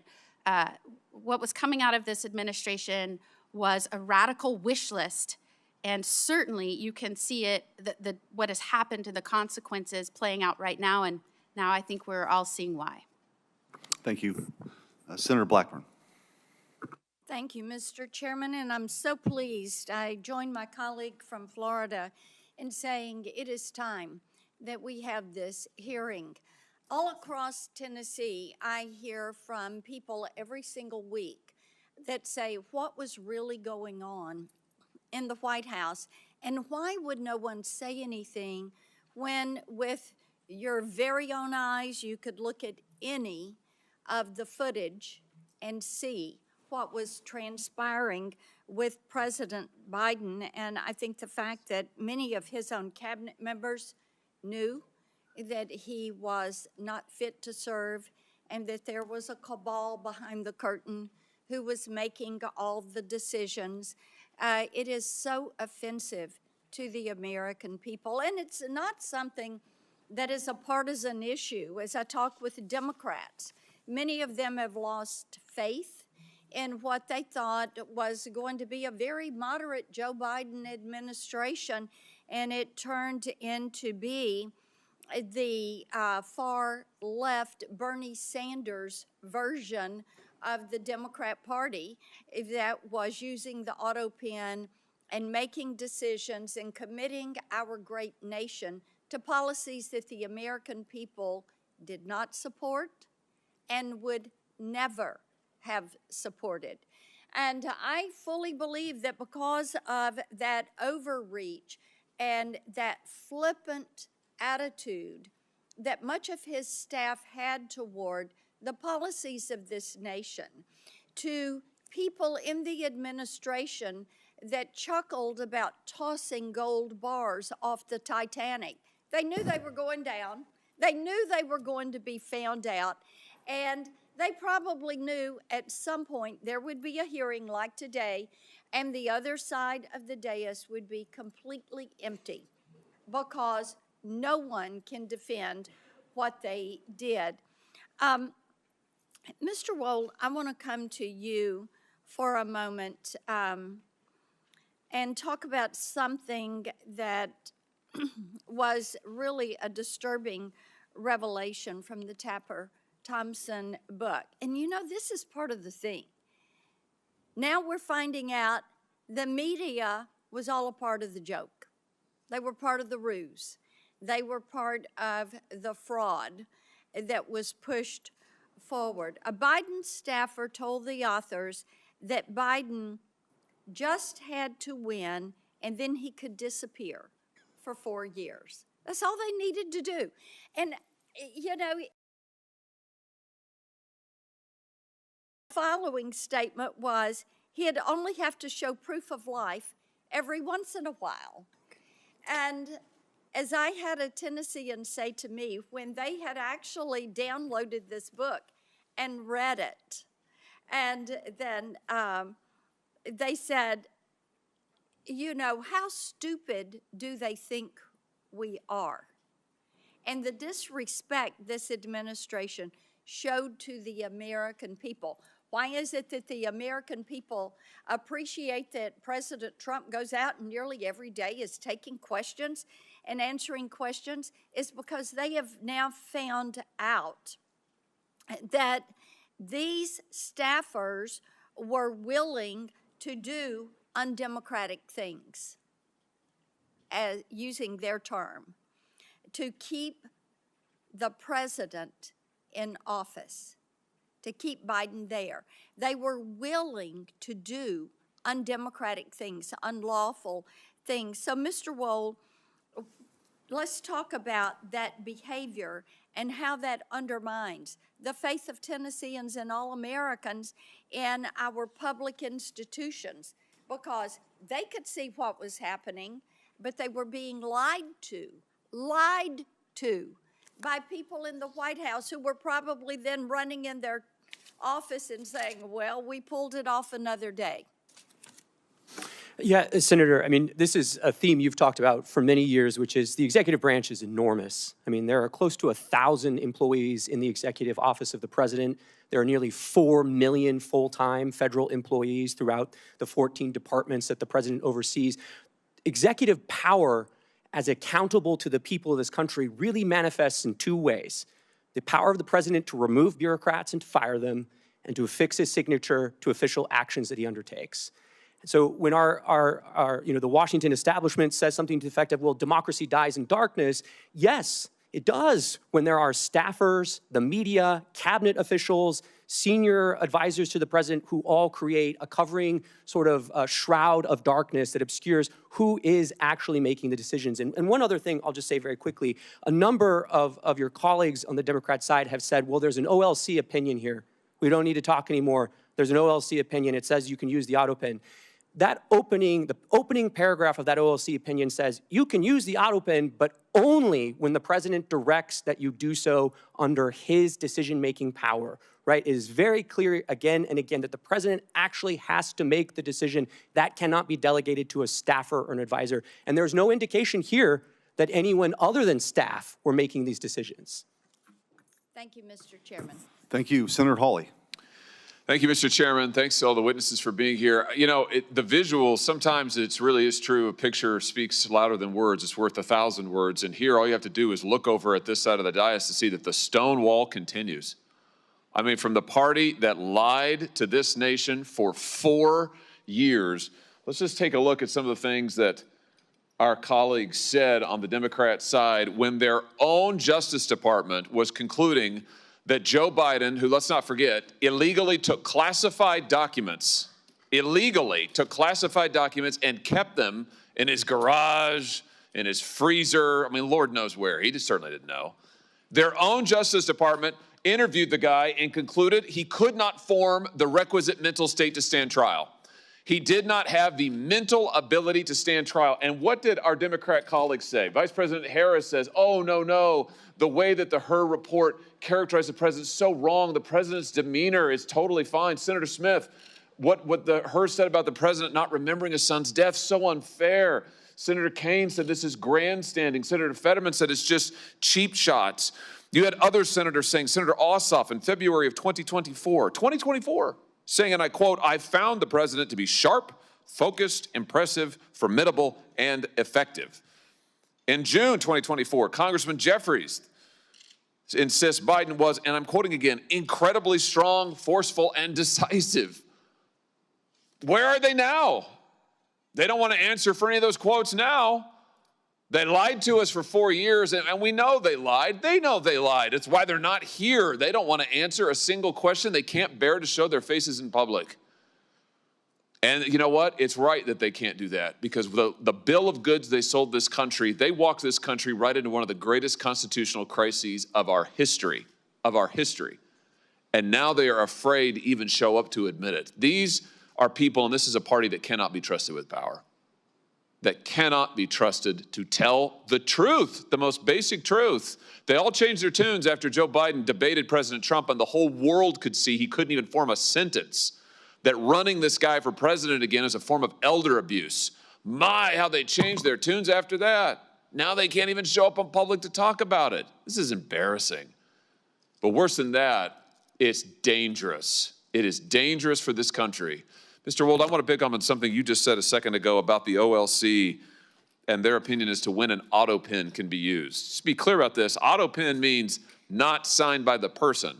Autopen is basically push of a button and it gets signed. OLC says only when the president specifically directs it and it is under his direct authority. Do I basically have that right? That's correct, Senator. So based on the facts we know, did that happen in this case with all of the pardons and clemencies and other giveaways that Joe Biden signed?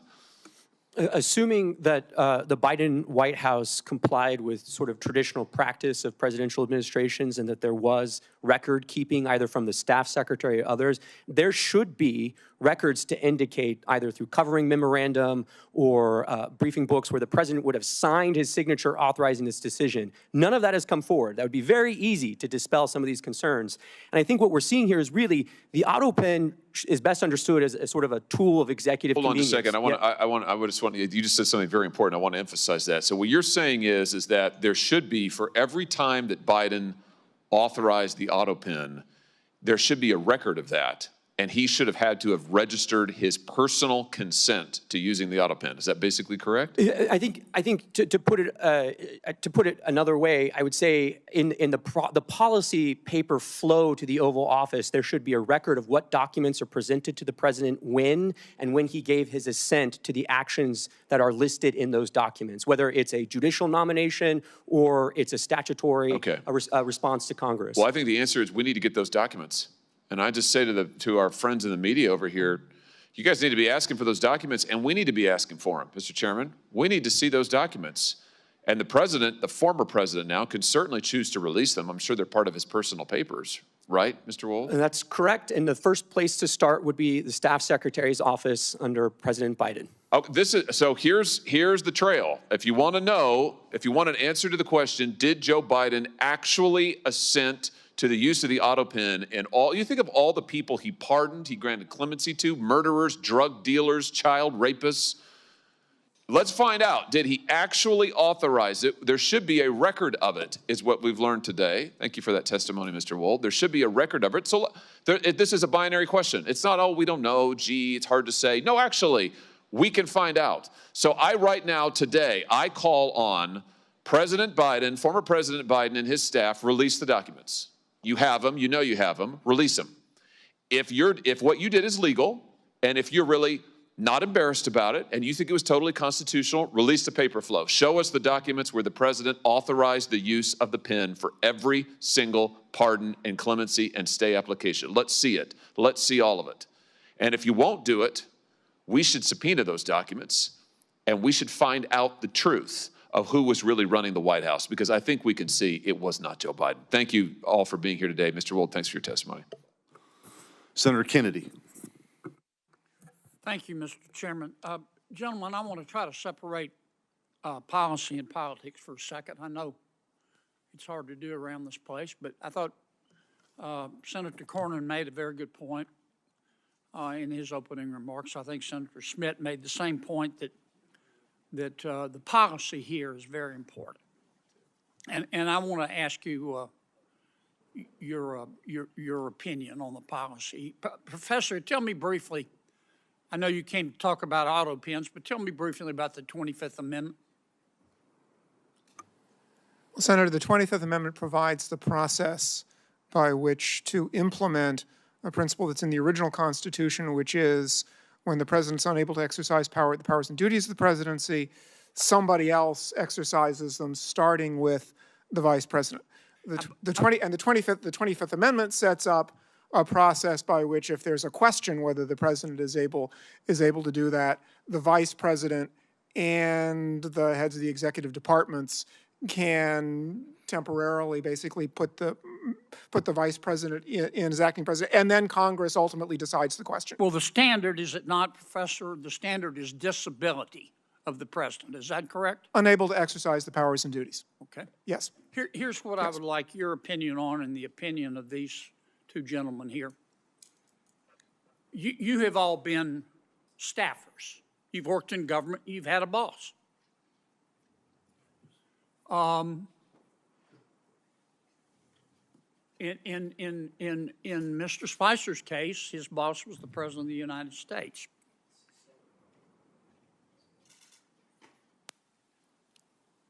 Let's suppose the president, you were using your experience as a staffer. You were working for the president, any president. Hypothetically a president. And let's suppose the president started talking like he was from outer space.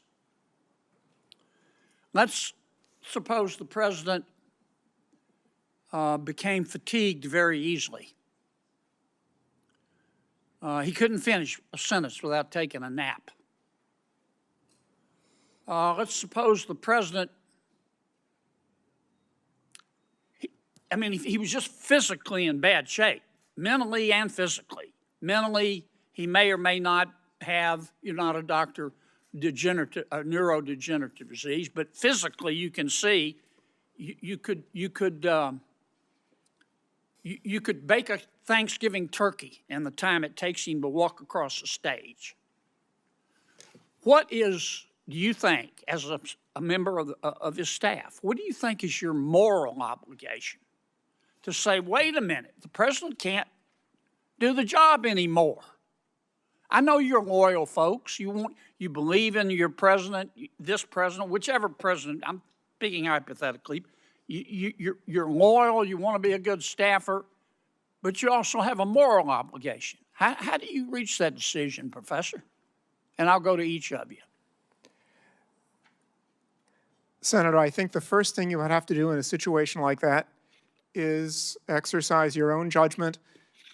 How serious is this problem? Because everybody has moments when they lose focus, it happens. But if somebody thinks this is a really serious problem, I think the first thing to do is the most difficult, which is to say to the president, because the 25th Amendment also provides that the president can say, I'm unable to exercise the powers and duties of my office. And suppose the president That would be extremely says, difficult, but I think it should be look, done. trust me, I can. And it's clear to you that he has neurodegenerative disease and he can't. What do? Do you have a moral obligation as a staff member to go to the American people and say, we've got a problem here, it may cost me my career? Senator, I think at that point you have an obligation to talk to the vice president, who is in charge of the Section 4 process under the 25th Amendment. What about you, Mr. Wald? You have a moral obligation. I understand you want it to go away, you want to work it out with him, but you can't. When does a staffer have a moral obligation to stand up and say he can't be president anymore, or she can't be? Well, Senator, the 25th Amendment only works if individual staffers or officers of the United States exercise that kind of moral judgment. That's what I'm asking you. Yeah, so, I think always, as the professor said, the presidency is an enormous burden, so it would be not one instance, it would have to be several instances of a failure to exercise judgment. How do you make that decision? You're the staffer, I get it. Yeah, well, I think it begins with prayer, of course, but after that, I think it's conversation with other staffers, and if you're unable to confront the president or to raise the issue with the vice president, you should resign. What about you, Mr. Spicer? Do you stand up and do it and tell the truth and run, or do you have a greater obligation to your boss? Well, luckily, I didn't have that problem. But I would say that you have a moral obligation as an American, as a citizen, as a human being. If the leader of the free world cannot conduct themselves to make the decisions that are critical to this country and to the world, you absolutely have a moral obligation to follow the chain of command And if they don't act, then you must. Do either of you gentlemen disagree with that? Professor? Senator, I think acting means talking to the people who have the responsibility or in a position under the Constitution to do something. You don't with the agree with situation. Mr. Spicer? Senator, I'm not sure exactly what he has in mind, other than talking to the people who can make the decision. I'm just trying to ask, you've all been staffers. Suppose you go to everybody you're supposed to go to, and they all say, my advice to you is to shut up. Do you have a moral obligation as a staffer to say, look, this person can't be president of the United States. It isn't policy. He physically can't do it. Senator Kennedy, it's not a question of whether a staffer has that obligation. It's whether you as an American have that obligation, and I think each and every one of us does. Yeah, but you can see it. An American can't. Professor, what do you think? Senator, I think there are situations under which someone in that position should speak publicly, but I also think that the views of a single individual who is not the person who is constitutionally responsible for taking measures should be considered by the public as just the views of of one individual who has some information about the subject. Thank you, Mr. Chairman. Thank you. Senator Tillis.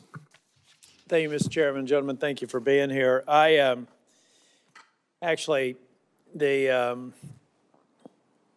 the fact that this is in the past kind of reminds me of that scene in Lion King where Rafiki, the andro, hits Simba on the head and said, doesn't matter, it's in the past.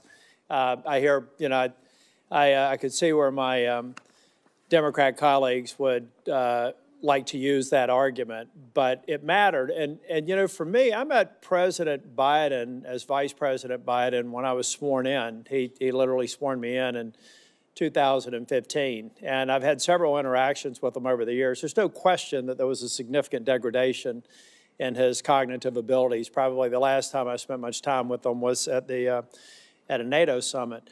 And I do think there are a lot of legitimate questions to be asked about who may have been tending the store, and I believe we should get to the bottom of it. But I want to look to the future. And back when this discussion was going on, I was suggesting the 25th Amendment. We know what the 25th Amendment does. Professor, I'm kind of curious about why, and with due respect to my colleague from Louisiana, this is a hell of a burden to place on a staff. Mr. Spicer, you've been in the White House. Can you imagine how heavy that would be and how unlikely it would be for you to be successful as an individual staff member? But Professor Harrison, I'm thinking more along the lines of what you see in boardrooms all the time about annual evaluations of the CEO or board members. What about the concept of something short of triggering the 25th Amendment, where the cabinet members, hand-selected members of the president, confirmed by the Senate, maybe on an annual basis, have to have an attestation that based on their work with the President of the United States, that he is mentally capable, fit, and the same way that we have boards make those decisions about board directors and CEOs. What would be wrong with some sort of a report or attestation to Congress from the cabinet member saying this man or woman is good to go, and it would be it would be perjury to Congress if they ended up covering up and history proved that? What's wrong with something like that as we're looking forward? Senator, I would be, and maybe I am sort of being unduly protective of the independence of the other two branches, but well, that's sort of why I want to leave it in the, that's why all I want is the cabinet to truthfully attest to the fact that their boss is of sound mind and body, and unless they lie, it's not an issue.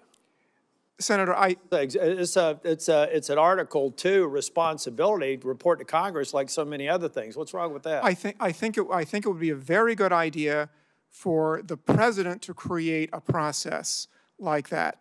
My concern is the thought of Congress making such a process mandatory, especially in light. Well, I'm trying to figure out the consequence, because arguably, I find it hard to believe that there were members of the cabinet that didn't go, you know what, we love this guy, he appointed us to this position, but he's missing a step. And they're refusing to, this is not about any one person. This country, this is about 340 million people in this country. No one of us should think that we should somehow be given a break if we're missing a step.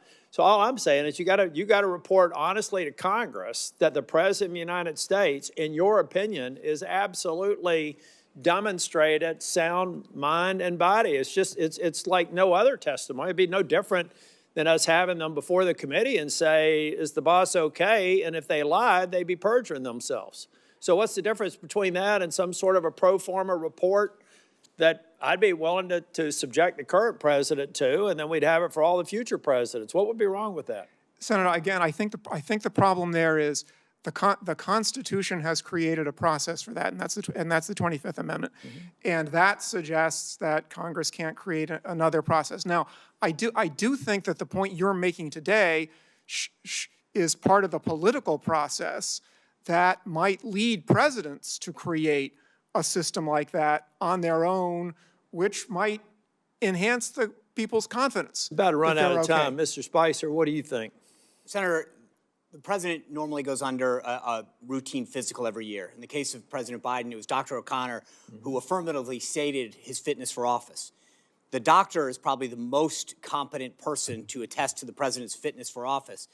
The doctor should be held accountable for stating in the affirmative that President Biden was fit for office. Thank you. Thank you, Mr. Chair. Thank you. Senator Cruz. Thank you, Mr. Chairman. The Biden administration may go down in history as the most brazen constitutional fraud in American history. A Potemkin presidency fronted by a failing puppet with staffers behind the scenes pulling the strings. This is not political hyperbole. The American people saw it with their own eyes during the June 2024 debate.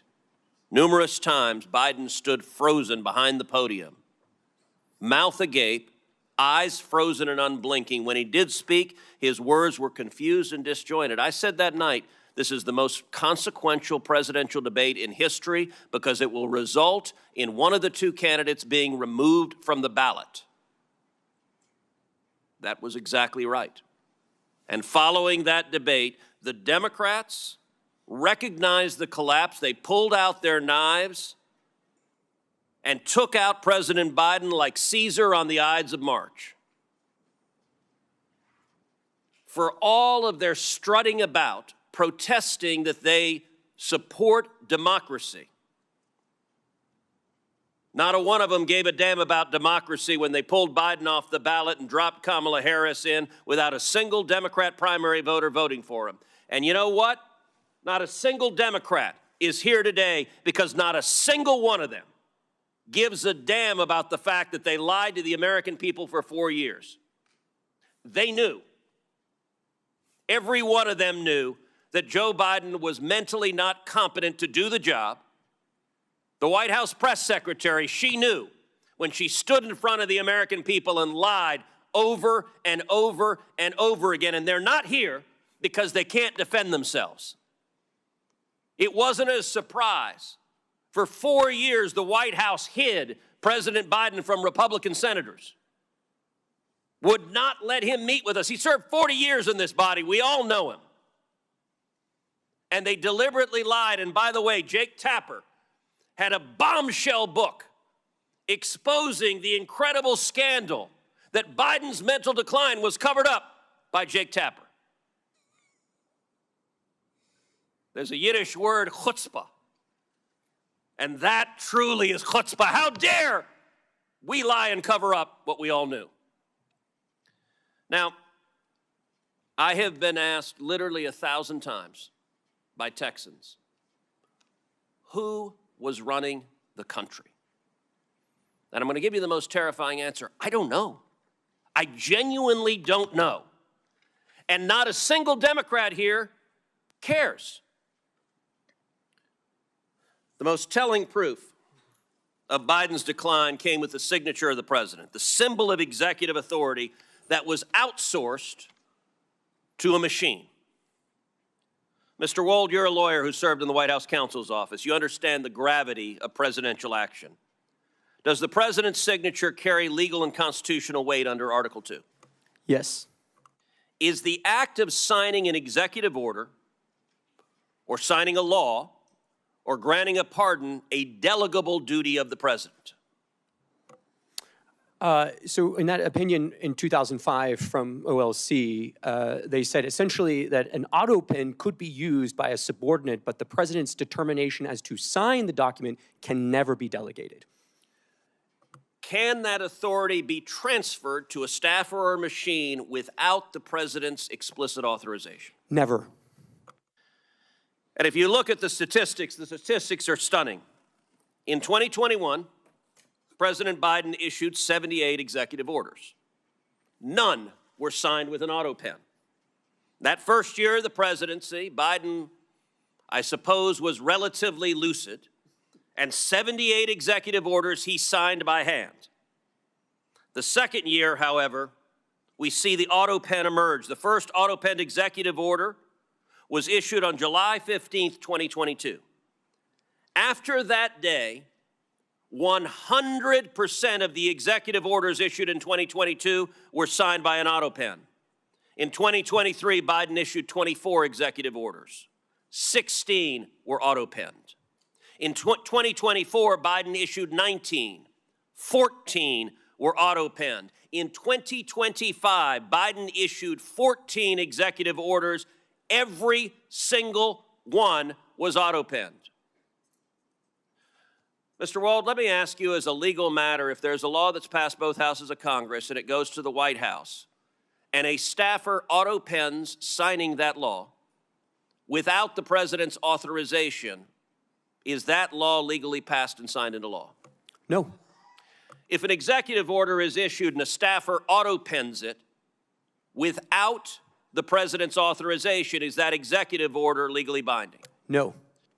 And if a pardon is issued from the President of the United States and a staffer autopens it without the President's authorization, is that pardon legally binding? No.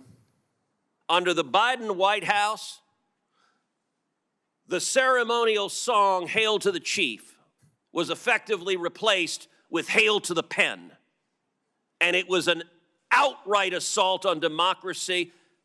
And every reporter covering this ought to ask, why doesn't a Democrat care? We heard about the moral responsibilities of a staffer. How about an elected senator who knows damn well that if we get into a war and Iran is preparing to fire a nuclear weapon at the United States, that the commander-in-chief is busy playing with his Jell-O and is not competent to defend ourselves? And every member of the cabinet, the chief of staff, the press secretary, and the members of Congress who lied about this on a daily basis with the press's complicity, they are all responsible for subverting democracy. Senator Cornyn. Professor Harrison, we've talked about the mechanics of the 25th Amendment whereby an incapacitated president would be removed. But it strikes me that ultimately it happened, albeit not before the end of President Biden's full term. What we saw happen after the disastrous debate in the summer of 2024 is basically an exercise of the powers of the 25th Amendment by the political elites in the Democratic Party to get President Biden not to run again and to substitute Kamala Harris for him as the Democratic nominee for president. So, Mr. Spicer, maybe the mechanics were a little bit different.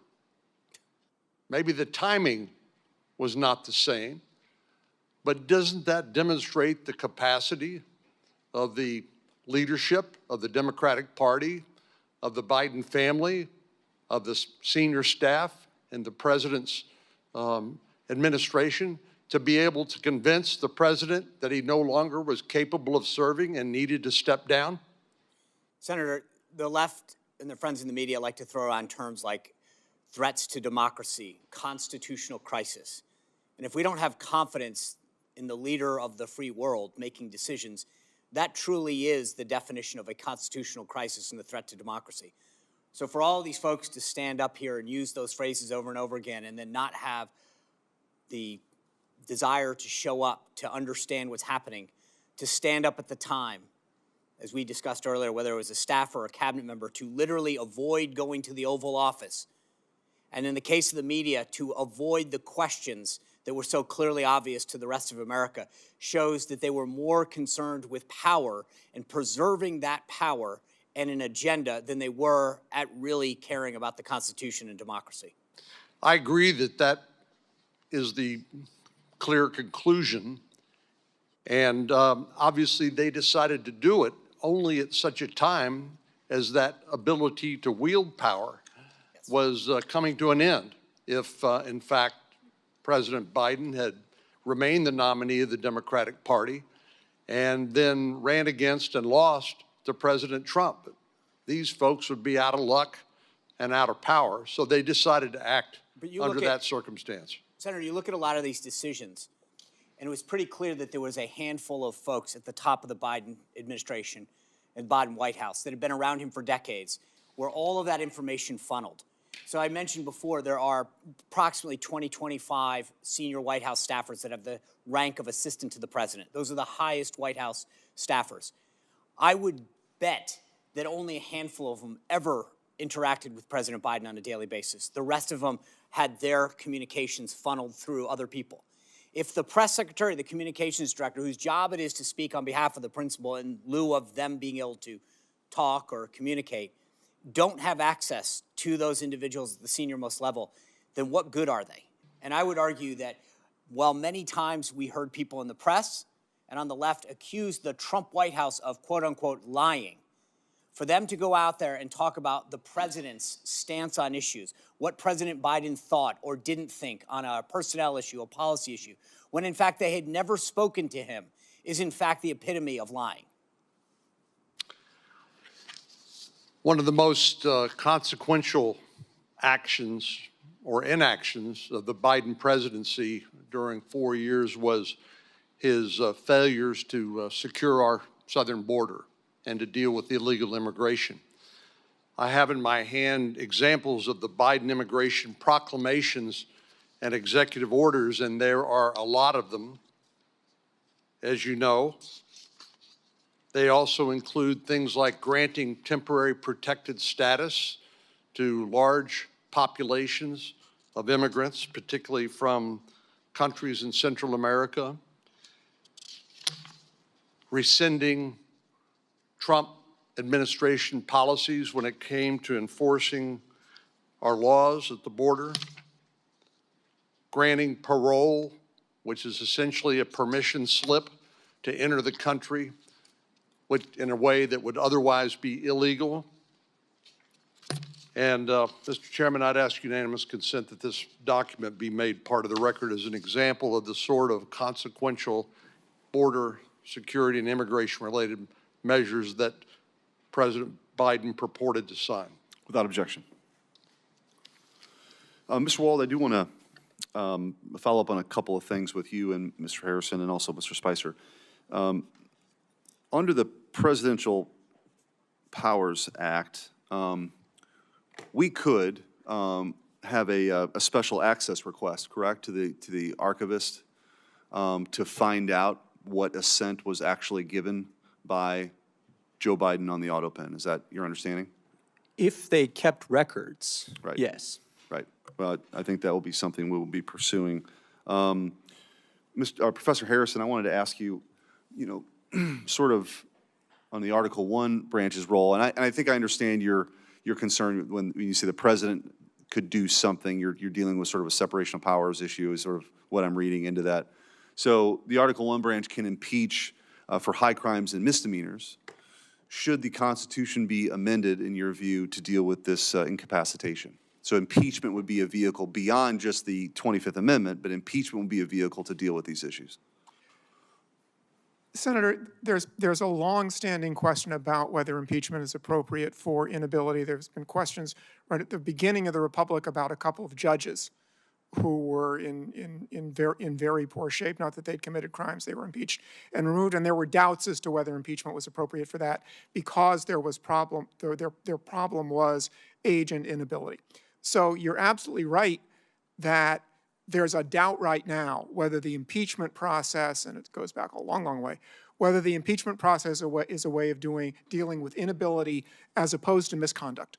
It's clearly primarily directed at misconduct, and I think that if members of Congress are thinking about an additional constitutional amendment, and maybe they should be, they should think both about adapting the impeachment process to inability, which, as I say, right now it's not clear it's properly used in those situations, or creating yet some other political process to deal with presidential inability if lawmakers think that the political process that's in Sections 3 and 4 of the 25th Amendment is inadequate.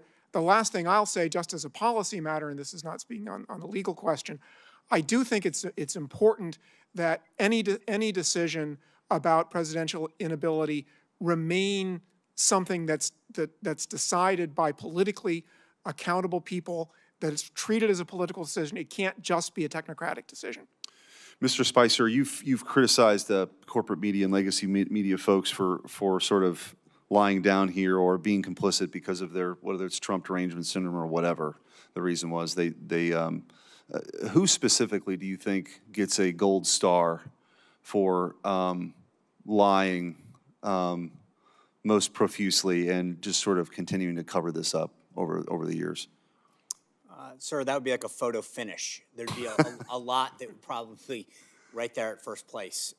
They're all culpable. I mean, I read some of the headlines to the committee earlier, the Washington Post, CNN, NBC, where they, without evidence, to use their phrase, went after President Trump's physical and mental acuity, and yet failed to ask similar questions of the White House press office publicly. They failed to cover the stories. I don't think that there's a winner. I think they're all losers. Thank you. And then we'll sort of wrap up here with Professor Harrison and Mr. Wold. So moving forward, we mentioned maybe possibly amending the Constitution or further exploring whether incapacitation is an impeachable, if impeachment's a remedy. What other, in your experience, what other things moving forward could be done to make sure that this scenario that we saw play out over the last 4 years never happens again?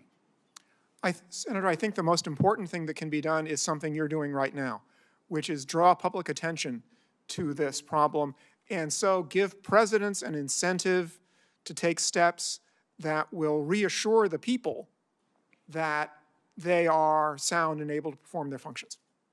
Mr. Wald. I would agree with the professor and just add that there should be some accountability for the staffers and the officers of the United States who acted to conceal and to cover up the president's incapacity from the American people. One other issue that's tied up in sort of this bundle of incapacity, impeachment, is also succession, and that's something so many have written about extensively over the years. We are very blessed that we have never had a double vacancy with the president and the vice president, either because of terror attack or misconduct. That's something that legal scholars have said for many decades, that Congress really has to work on that. And I would add, yes, in fact, that's something you all should take up with some seriousness. May I say spontaneously, yes, please? Okay. Well, I want to thank the witnesses for your testimony here today. Written questions for them may be submitted for the record until June 26th at 5 p.m. And with that, this hearing is adjourned. Thank you.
I was pushed out by the friend, and she's like, and I checked, and I said, how do you see a picture when there's especially black people?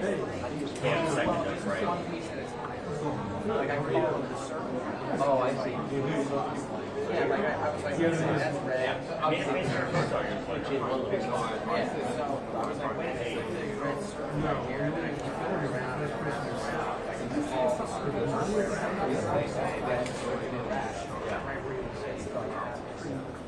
and it couldn't really be anything else. I guess I don't know why I take a chance. I just got to take antibiotics, and she's already got the prescription. She's got to take antibiotics for 3 weeks. Is that? Yeah, 1, 2, 3, 4, 5. I mean, I'm second that. Yeah, thank you, sir. She takes antibiotics for no reason. Right. It's not ideal, obviously. Right. Please have one question. The balance of your stomach. That's nothing compared to Lyme's disease. Oh no, she can take that. We already coordinated. We're not going to No. Okay. Okay. No worries. Sorry, I'm coordinating. He gave it back and he took it again. He said he needed it himself. So when all those I'm just wondering. I said to him, about not treating. Yeah, I literally just saw him. He must have had. I know that about Saturday though. I'm going to check back. To Psycho on the line and stay in here. Look like a side. Oh, okay. So way about outside. He doesn't have any better than me. I don't know. I don't know. But they have to at least let you know if. Can you? Where have you been? I have been. Yeah, he said he was on Friday. He said outside. And then the week before I was home, and now it's and then the rest of the so you guys not providing your HRA to the right, which I kind of like. Doing marathon. Monday and Tuesday. Yeah, I'm like 4-minute drive from the East Coast. So I was an early call yesterday morning. The east side of the down to 2 o'clock. That's good spot. That's the thing with it.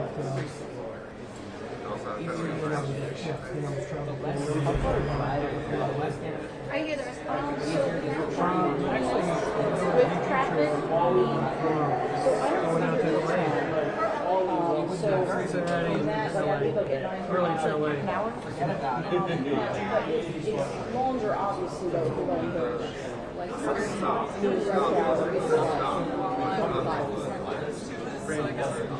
hour. Also, though, like if I take the metro. I had a recurrence why I had a recurrence. I don't know because I did what I had to take. To the Westbrook. Was it a recurrence to something I had? I don't know. All I know is that hard work and the train ride. The train.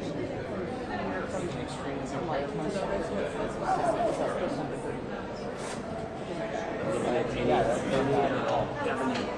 go, Dave. I don't think I have it. At least there's something for a house about. I mean, that's long-term side effects like I've heard about this severe cases. That's not the norm. You gotta wonder why that happened. But if I have that person gets something right with the bill. I mean, I know these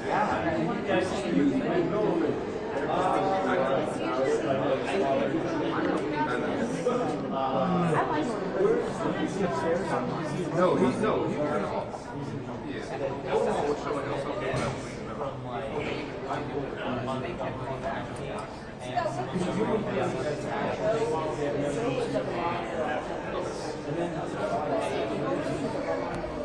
yeah,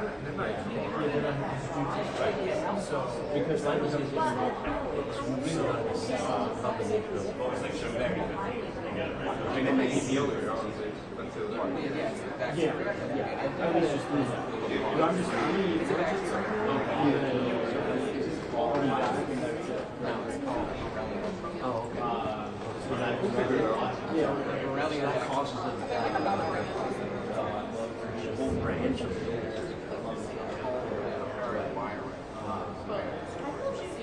anyway, they didn't know what they were.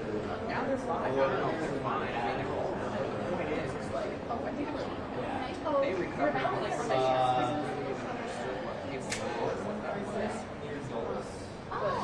so there's very sad.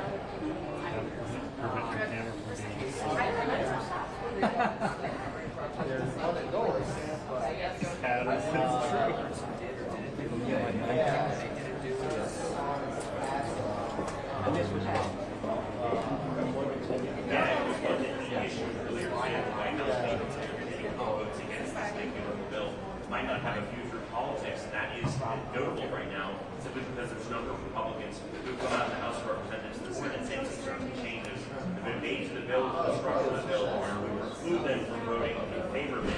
Here's the comments that they made. All the way down here. That's not at all.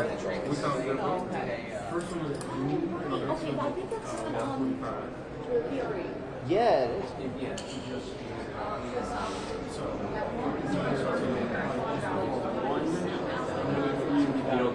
Many days go by and things just we had I mean, put it this way, it's such a slow acting disease. You can't even test positive for it until it walks in the house. This is just the end.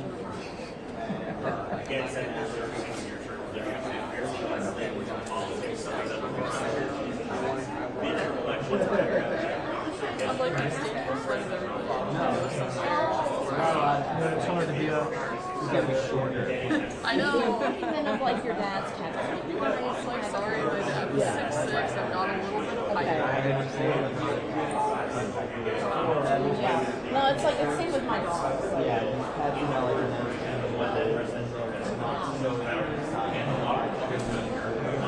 But he said I'll sign the best one day or 1 week.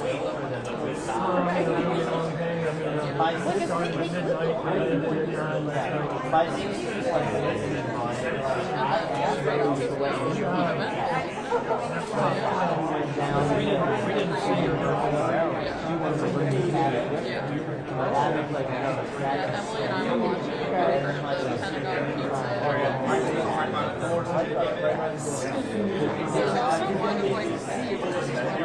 Yeah, it's like Australia. Yeah, basically, if something's going on, like with the Department of Defense, it's like a lot going on in general. They track the kinds of places that are by the Pentagon, and if there's higher than normal activity, they're working on it and doing stuff like that. So there was like some moments of high activity yesterday. All the soldiers are getting all lobster. Yes. You're going to have to change your venue. You guys see that TikTok? All the soldiers are posting like we're getting lobster dinner.